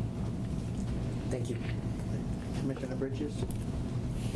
Thank you, President Macris. You want questions only, or you want comments? We've been getting a lot of comments in between the questions. In between the questions, well, let me just say, at this point, I really don't have any questions. I'll say it, the reason I don't have a lot of questions is because I understand hedge funds. I oversee 2 or 3 hedge fund portfolios and for other entities as well. And I would say that hedge funds are not the 100-pound gorilla in the room. If you look at the asset class, hedge funds are great. They're a great way to hedge, and so I have nothing against hedge funds, the sector itself. I do agree with you that we need to protect ourselves from downside risk. I think the portfolio right now is exposed. I think it's exposed because we don't have something in place on the downside. I also agree with some of the other comments that have been made in terms of transparency. There are good and bad managers in every sector. I mean, you can't avoid the good and bad. Sometimes you have to test the market, but you should do a thorough evaluation to see where the transparency is, and the manager as well as the consultant. They're good and bad consultants as well. My hesitation at this point is the 15% allocation to hedge funds, and I think we've discussed that before. Well, while I think the retirement system should have some exposure to hedge funds at some point, I think it's something that we should look at. You talked about the 3 layers being one in-house, one being funds of funds, and the other being consultant-driven. I think when you're starting out with a new sector, particularly when you have a huge execution risk, that's my biggest thing right now is execution risk. Because I think you're very capable. I think you have the skill and expertise. I think you have a very capable staff in private equity. I think the staff overall is very strong, but the staff is also at capacity. So when you have a staff that's at capacity, even though they're very strong, they're very knowledgeable and intelligent, and you do need to hire additional staff, the execution risk runs really strong for me. So given the fact that you have the strong execution risk, and given the fact that it takes time to weed out managers if you're trying to do it in-house, I don't think that's where you would start anyway. You wouldn't start with an in-house program. And secondly, consultants, I would love to see, if you're going to do a consultant-driven program, the type of consultants you're looking at evaluating, so we can see the transparency in those consultants. And if you start with probably the least risky structure, would be funds of funds, and even at that, I would look at a 2 to 5% allocation of the portfolio, not at 15%. And I would do that only because if you're hiring new people, we need to see the capability and the strength of that staff that you bring in. And hopefully we'll get to see that. And I would trust that you would do that because based on your experience and knowledge that you have of this business, you know you need a strong staff. And you need someone that you can trust in this area, that you can manage it on a day-to-day basis. And I have to tell you, when you talk about hedge funds and you look at the synopsis of custodial reporting, monthly reporting, that's important. And the custody services that are provided by some hedge funds are probably not as strong as others. And we know it's a very limited scope in custodial services and who offer the best services. So I would like to see that as well, because the operational risk is very strong, and it's a big risk in addition to which is part of the execution. So I think where I sit at this point in time, which I think you're very familiar with it, given the risk, given the execution risk, and given where we are, not that hedge funds are bad, I think we do need them at some point, we need the exposure, but I don't think we're ready for this allocation at this point in time. I think we should go back, evaluate the allocation in hedge funds, a different percentage point at this. I think 15% is extensive for where we are, given where we are with the scope of the skill set and where you are in terms of managing the entire portfolio. And I think we should look at the depth and breadth of staffing, which you have already said you would do. Yeah. Commissioner, in reply to that, I totally concur that we should concentrate on building our team for the positions that we currently have vacant, and then build an in-house team and hire a high-quality specialty hedge fund consultant. So those are the priorities. It's not to build putting capital at risk in hedge funds is still 3 quarters out, 4 quarters out. And it's probably 3 quarters out from date of board approval. Okay? That's the lead time for hiring people, paying a consultant, and writing investment policies and beginning due diligence. That's 9 months. Right? With regard to the reason for 15% is because I believe that we are all in agreement that we expect low returns from bonds going forward. Okay. Well, bonds are the low-risk asset in our portfolio. So if we know we need to reduce that, where are we going to put that without materially increasing our risk? And that's the reason for such a large allocation that you see. It's a trade-off between, considerably better returns than bonds in hedge funds and volatility that is much more like bonds than it is like stocks. That's the reason for the 15%. If we do 2% or 5%, it's not going to have much impact on reducing our risk. I could show you the numbers, but it has de minimis effect. If you would do up to 5%, say in funds of funds, you start until you understand and evaluate the portfolios and then allocate the rest to another sector? My recommendation is to do direct investment through a combination of a specialty hedge fund consultant. So there you have, rather than a fund of funds, is you do have a consultant there. It's, I believe, cheaper. Well, it is cheaper than a fund of funds solution. And you still get the expertise. Personally, I like the model of having multiple sets of eyes. That is, staff and a specialty consultant. I would not recommend fund of funds. I'm sure there are some good ones. If you look at the numbers, though, on average, fund of funds underperform direct by 1 to 2% over 5, 10, 15-year periods. I've seen all of them. I have a question for, just a follow-up to Commissioner. You mentioned that you were uncomfortable with the proposed asset allocation. Is there something? I'm sorry, I couldn't hear you. Sure, Commissioner Bridges articulated an uncomfortableness to accept the 50% asset allocation. My question is, can you give me a range as to something that where you would be more comfortable in? No, I did. I know, can you say? But the range that I quoted was 2 to 5%. That I would be comfortable with as a start. And as we review the performance and look at how the hedge funds perform over a period of time, then increase the allocation. Okay, thank you. That concludes your questions? Thank you. I have one of you, Mr. Coker. You said that your optimum portfolio would have 25% in hedge funds. I think I said 20 or 25. 25, yeah. 25. Yeah. Why wouldn't you give us your optimum program as our chief investment officer? Yeah. And how did you get to something less in the foundation, and where the compromise or how you got there? Yeah, very, very, very good question. As I've indicated, I think before in my, at Monterey, we have 30%, right? And the endowment at the University of California has 25. So I do think that there is a difference between a public pension plan and a private charitable organization and a university endowment. That is the key driver. That, as a result, increases the amount that I would put in, say, fixed income, which would probably be more like 10, if I were being, completely, if I were free of some of the other sensibilities that, are particular to public pension plans. So that's the primary reason. Thank you. I will open up for public comment now. Call a few in a row so you know you're coming up. Sylvia Lynch, followed by George Waximus, followed by Glenn Van Leen, forgive me if I, and then David Williams. Cool. Just say George Waxman or George Williams? George W-Y-M-E-S. It's Williams. Williams. No, It's Williams. W-Y, I think.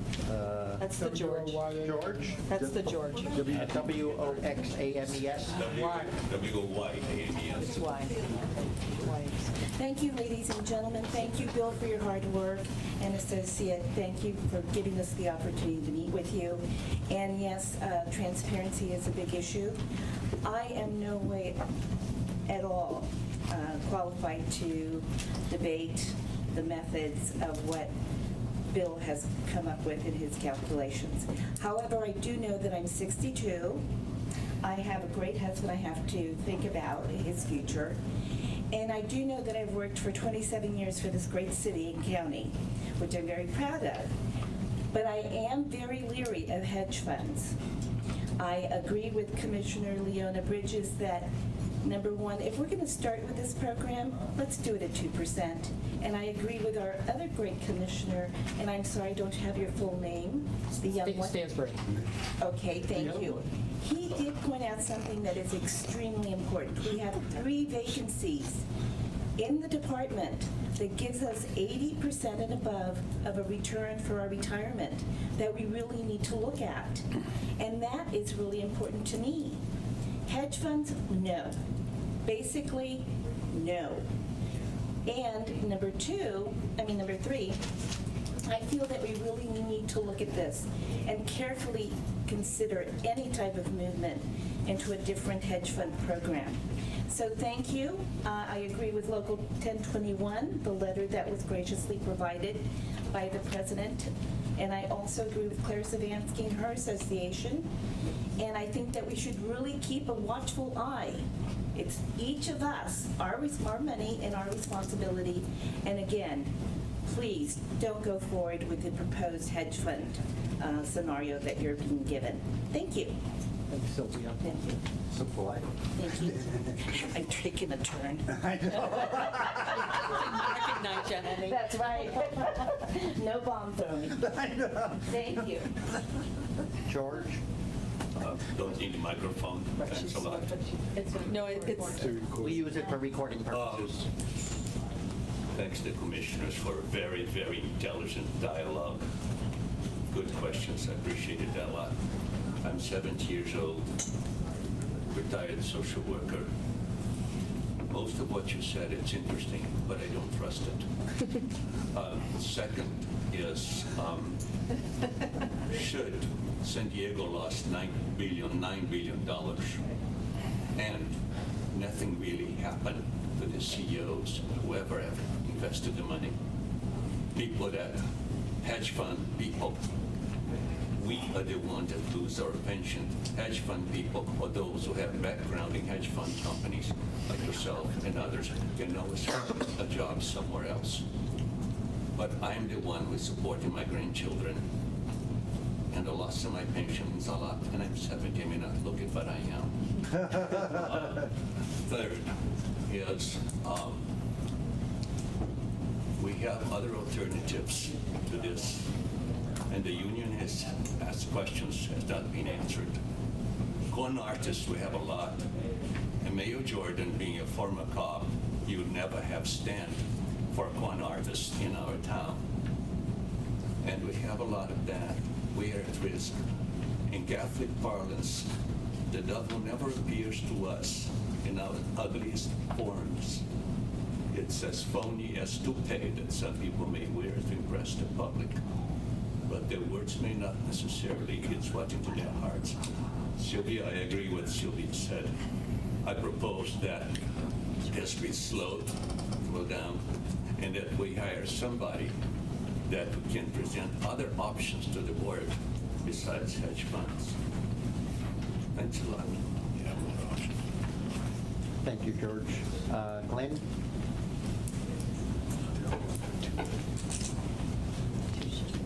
Glenn Van Lane, City Retirees. Thank you, board, for this discussion.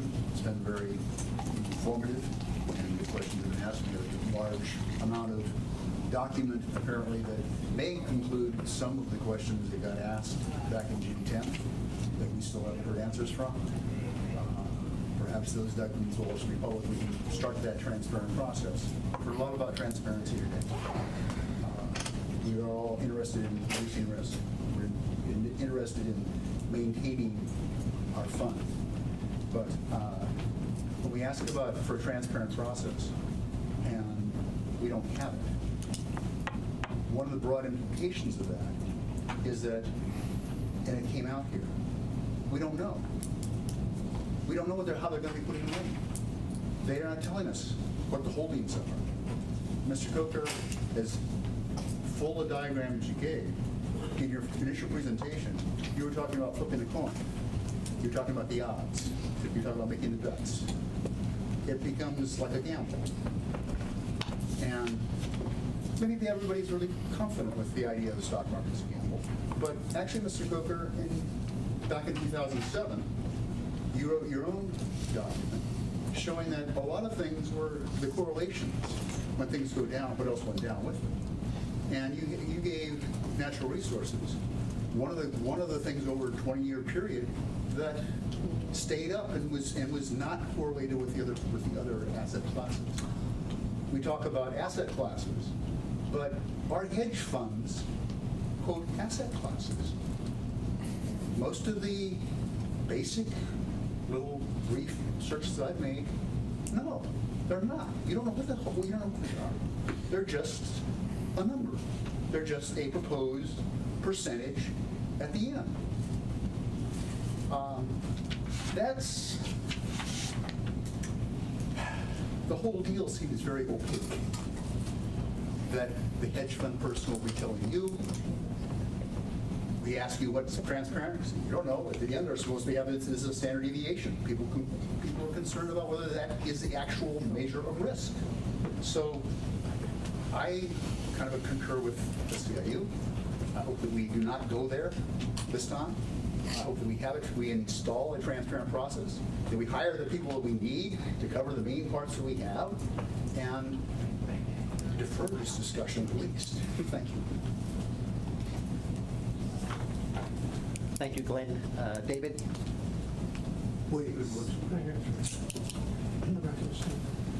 David Williams again, SEIU 1021 retirees.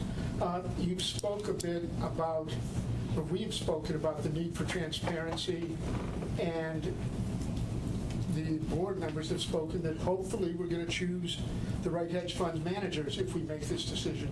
I've got a serious concern. On page 8 of the packet, under the reply to board questions, there's the statement, we have contacted many of the managers we might be interested in investing with.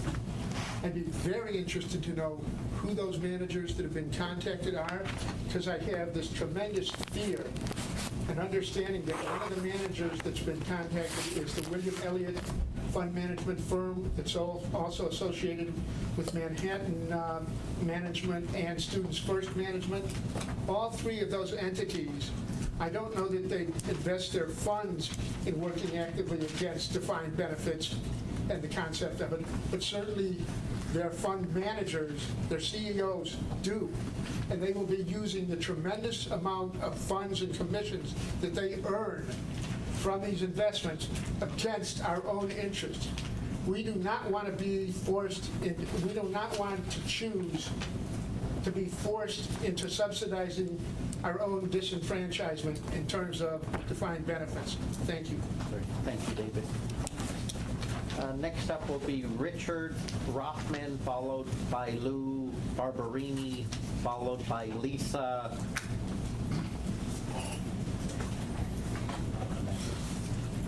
There's only one Lisa here. Followed by Susan. Not me. Okay, Richard Rothman. Oh, thank Welcome. you. My name is Richard Rothman, and thank you for the really informative discussion. I thought this was a very interesting discussion today, and I learned new things.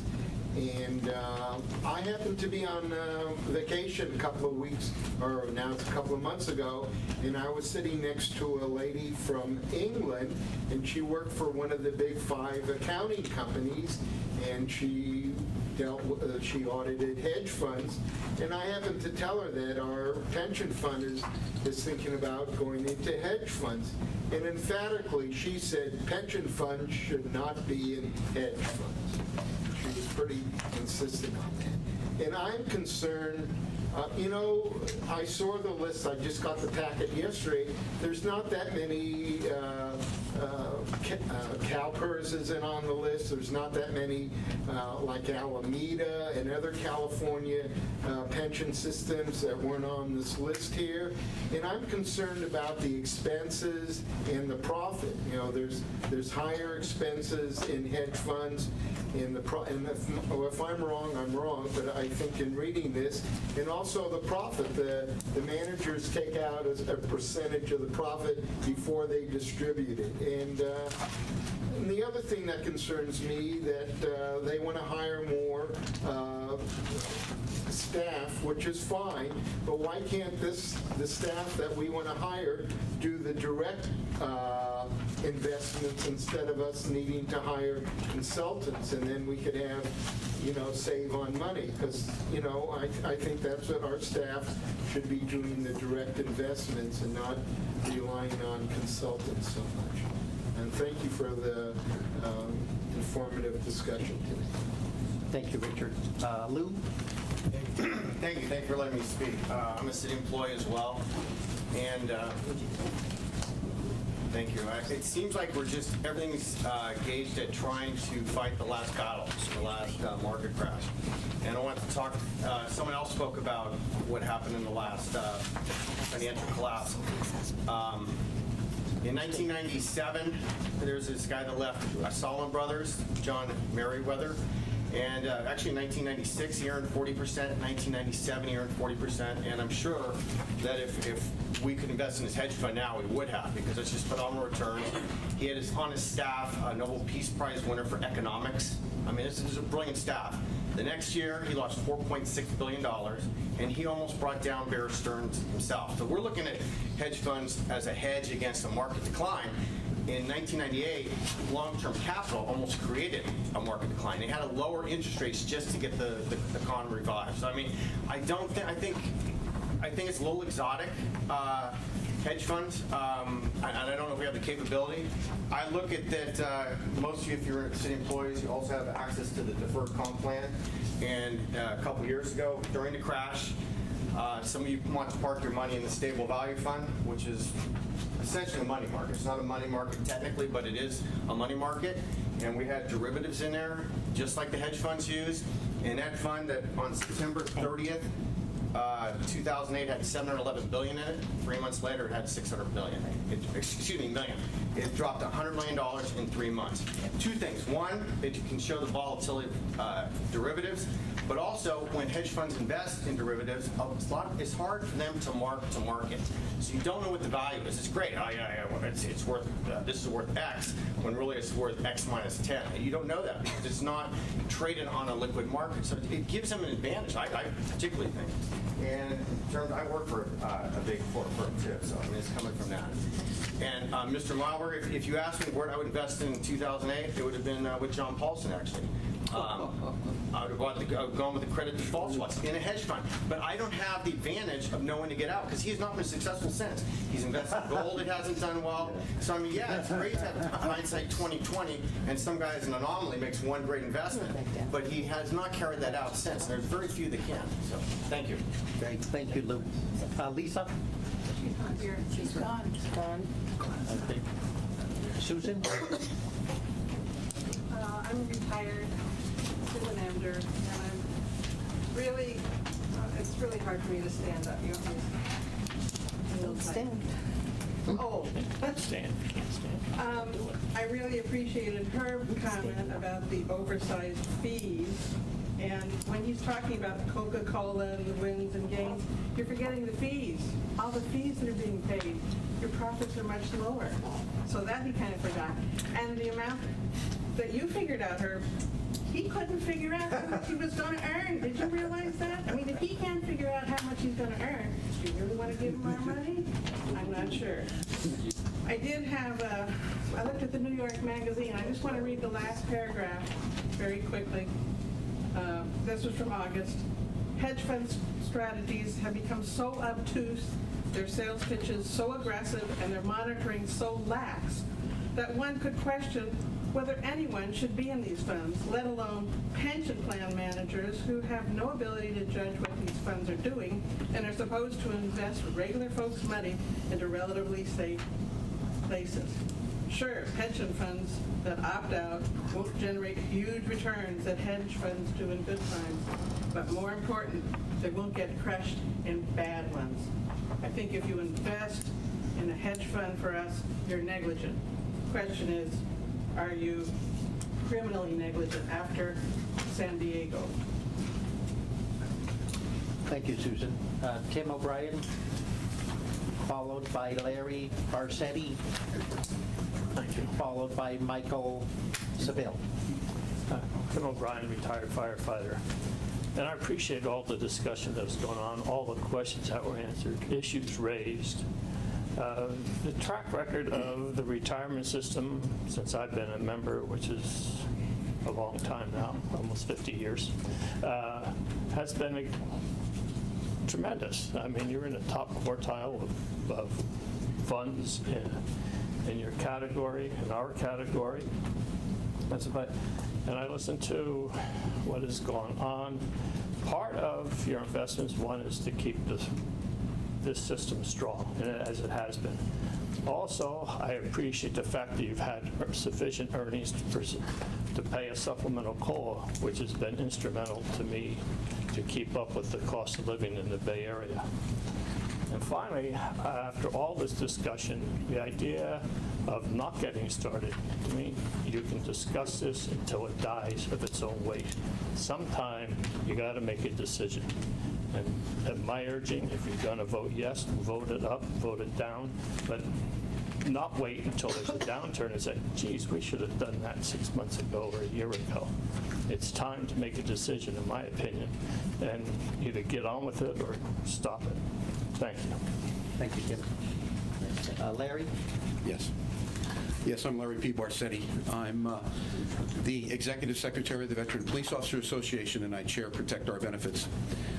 You know, when we first heard of the proposal to change the asset classes and mixes, especially the hedge funds, we were extremely dismayed. I think you all remember the vitriolic letter I sent, and I apologize for that because we didn't know what we were doing then. I don't know that we do fully know what we're doing now. However, due to the educational efforts of Brian Stansbury and Mike Hebel, I thank you both, I don't believe that we have such great trepidation any longer.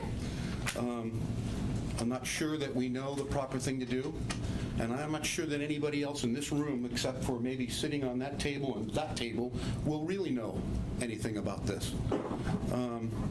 So for us to make any proposals to you or to make any recommendations to you, I think is useless, arrogant even. We have to trust you. You're all we've got, and we know that. We really virtually have no say in this. We can say anything we want. You're going to do what you think is best, and that's exactly what we charge you to do. We absolutely expect that you will do the best thing. If it's management that we need, and Mr. Stansbury has brought that, I think, to the fore, it's management, management, management. If we're going to go with these hedge funds and with this mix, no matter what it is, we have to trust that you can manage our money. And so, therefore, we'll make no recommendation. I asked POB 3 times Monday, and I asked VOP 3 times, or VPOA 3 times Tuesday. They didn't want to make a recommendation either way. The cooler heads thought, we must trust you. We have no other choice. So, do the right thing. Thank you. Actually, it goes this way. Mike Seville is over here. Mike is over here. Seville. Who's next? Mike Seville, you're next. Thank you, Michael Seville, the Director of Research and Policy for IFPTE Local 21. I want to thank everyone for a really kind of in-depth and enlightening conversation here today. And I want to thank Bill and Jay in particular. I've had a couple of conversations with them. There is a lot of smart people on both sides of this issue, is what I'll say. And what Local 21 always tries to do is have a fact-based analysis of any situation that comes forward for our members and for our retirees. And I don't think that we're to the point where we can say one way or another whether we support moving forward with this or not. Risk is something that is necessary. It might be a necessary evil in what we do, but there are many ways to address that. And I think Bill Coker and Jay and his staff have put forward one option. I appreciate that Bill, in his latest report, had discussed several other options, but we think there needs to be more time to really look into those. We're asking the board to delay a vote on this issue until such time that there can be more meetings and we have a better understanding of really the decisions that are being made. Thank you. Thank you. Richard Hack, followed by Herbert Weiner, followed by, is it Marcia?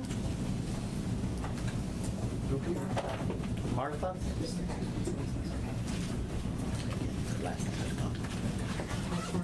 Hi, I'm Richard Hack. Oh, Martha Hawthorne. I am a retired city worker and a member of the system. Say, every story you read about pension funds investing in hedge funds is a bad story. Exorbitant fees, low returns, illiquidity, trickery, extreme secrecy, and dishonesty. All the good stories tell us how pension funds are withdrawing from hedge funds, cutting their losses, and hopefully returning to more prudent investment policies. I believe you yourselves finally pulled the plug on a hedge-like investment, a currency overlay program that produced 9 straight years of losses, a total of $60 million. An even better story is when your pension fund never steps into the quicksand in the first place. Warren Buffett told our board not to go into hedges. A longtime managing editor of the Asian Wall Street Journal recently told me the same. I imagine you read my email about the vulture fund Elliott Management Corporation. I see now that probably everybody here knows more than I do about that. Yet to suggest that we give San Francisco's money to an animal like Paul Singer might demonstrate that the whole proposal is out of line and it's time to come back to earth. SFERS has been around a long time without blowing its money on hedge funds. The ratio of assets to liabilities has been much lower than it is today, and the fund has always recovered. It doesn't take 30 years for long positions to return to profitability, as has been suggested.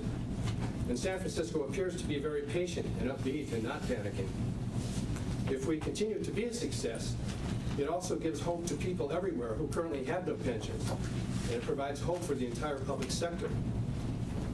Of course, you know this is not our personal money, but belongs to all the people of the city. We know this is not Vegas. Fantasies of a big killing are not going to see us through. The prudent gambler will not die broke.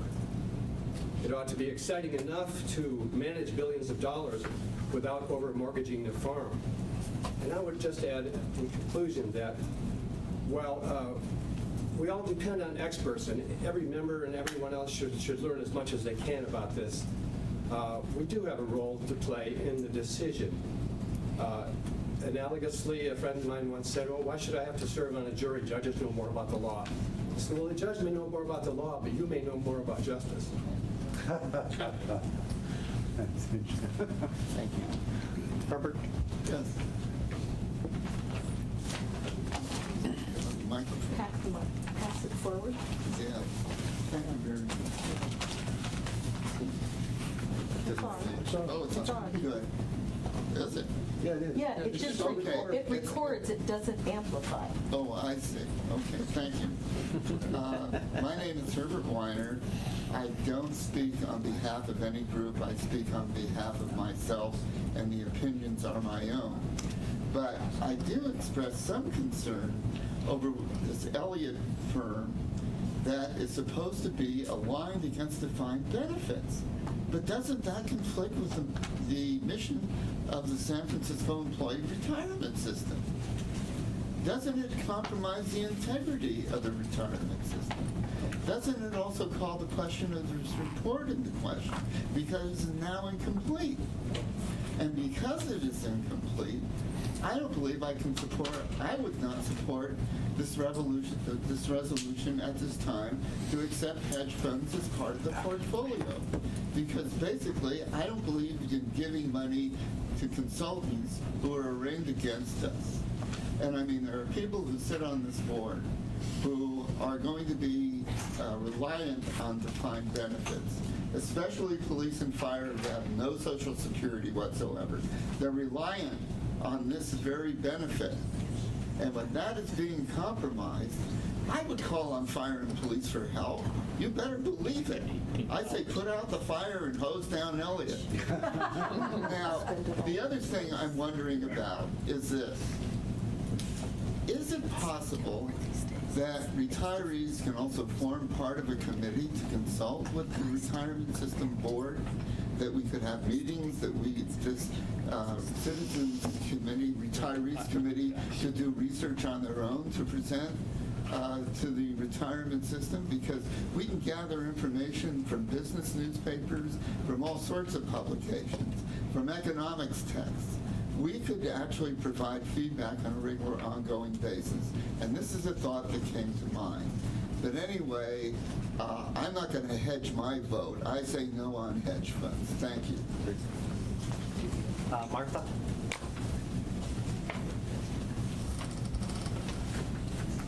Followed by Marguerite Young.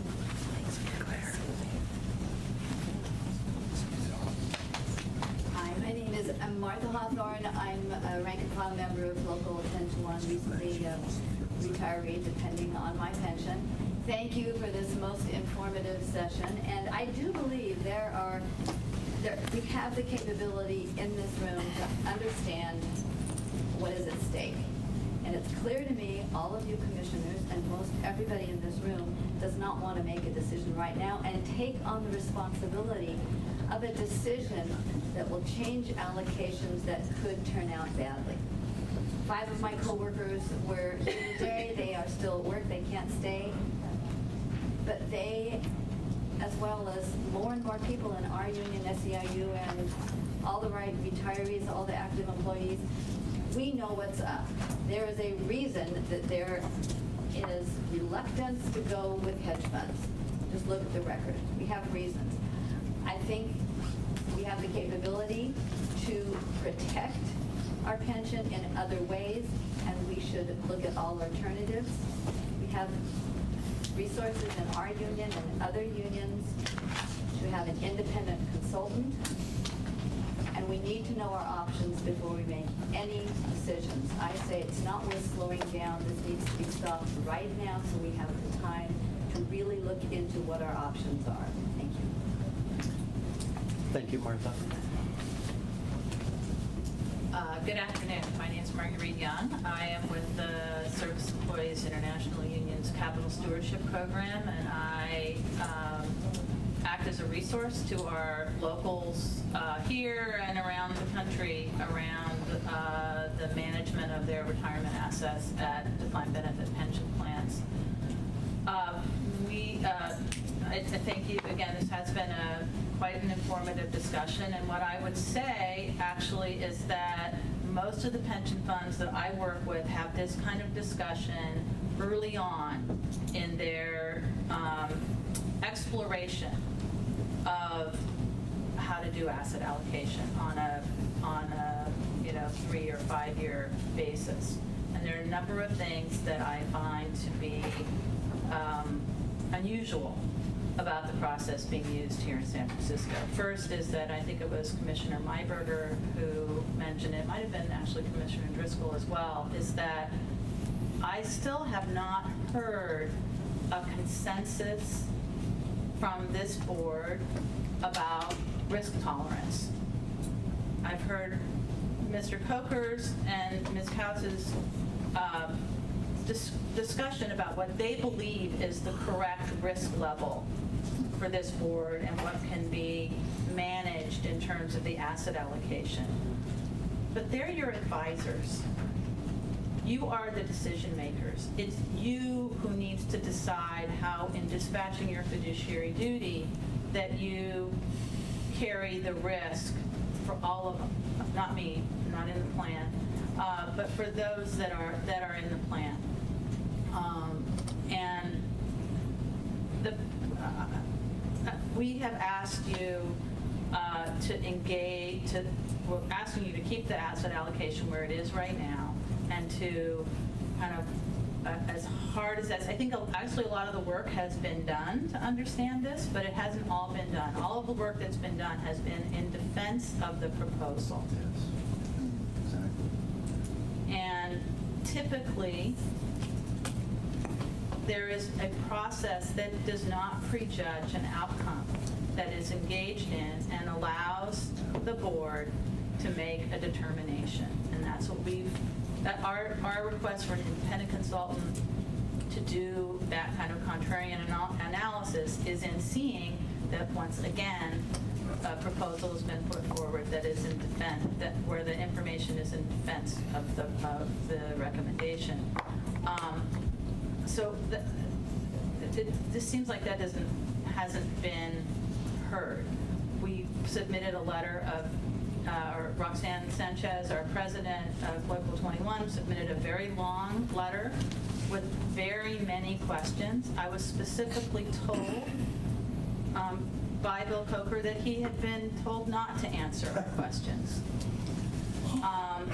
And we had a great conversation about a range of issues, but I was told that our questions, he was asked not to answer our questions. We did not throw bombs with our questions. They were not incendiary questions. They were very thoughtfully considered and developed questions. They merit answers. Some of those answers may be in this 2-inch thick document that I actually just saw today. Another element that pension boards often do when they are making huge decisions is they have a first reading. And they take in the comments and the questions, and I don't hear a consensus when I go, down this group. At a minimum, I would feel good about a motion that took this as a first reading and brought it back. But closest to our concern, the other thing I would say that is not typical here is making what I would consider to be an aspirational asset allocation. Asset allocation decisions are made every 3 years. And the consultant's memo paper that I read suggested that there was no way that you were going to get to the proposed long-term asset allocations within the next cycle, and that it might even be a stretch to get to the near-term allocations that are in the statement. So I think there's a lot of room to pull back here and to develop a level of comfort with changes in asset allocation. I think everybody in the room would like to see less volatility. Those within SEIU, our strong interest is in seeing the real range of options for accomplishing lower volatility. That's infrastructure, natural resources, hedge funds, maybe. We just haven't seen the and most importantly is understanding what the board's risk tolerance is. And then I will, the last thing I will say is a little bit off topic on fees, and I'm sorry, I appreciate you giving me a little bit more time. Is that our secretary is timing you, so. Okay. Is that the issue about fees and the comparison between fees in private equity and fees in hedge funds are apples and oranges. The only thing that's in common is that the fees are the same. Thank you. Private equity managers, and I got my own problems with private equity, believe me, but private equity as an asset class, the top quartile has proven persistence. It's the same top quartile. Yes. Hedge fund managers, You show me. I don't think it's the same managers that are in the top quartile the entire time. So that's one. You're paying for persistence. Two, you're paying for outperformance. Three, you're paying for skill and the ability to own and manage companies. Unfortunately, you're also paying for them to strip out employees and load them up with debt. But, so that I can get the 2 and 20, although I think that's still too much. So private equity made a lot of sense when people were trying to figure out how to do this. They know how to do that now. We shouldn't be paying them that much, and there's a move to not pay them that much in private equity. Hedge fund managers, as Commissioner Myberger said, are not doing that. They aren't managing companies. They're sitting at a trading desk, figuring out their strategy. So 2 and 20, I'm sorry, this doesn't rate for me. Thank you.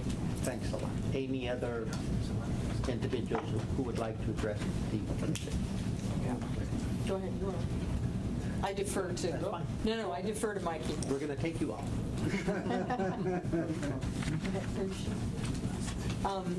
Thank you all. This was a very compelling discussion today. Very, very compelling.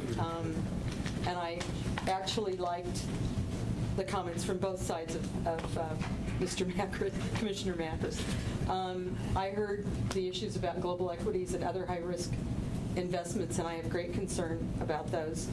I also really appreciated what Commissioner Bridges said about the fact that this percentage is too high, because that's what I'm hearing from my members, that they're, besides the no, we won't go to hedge funds, they're indicating that the percentage is far too high, the 15%.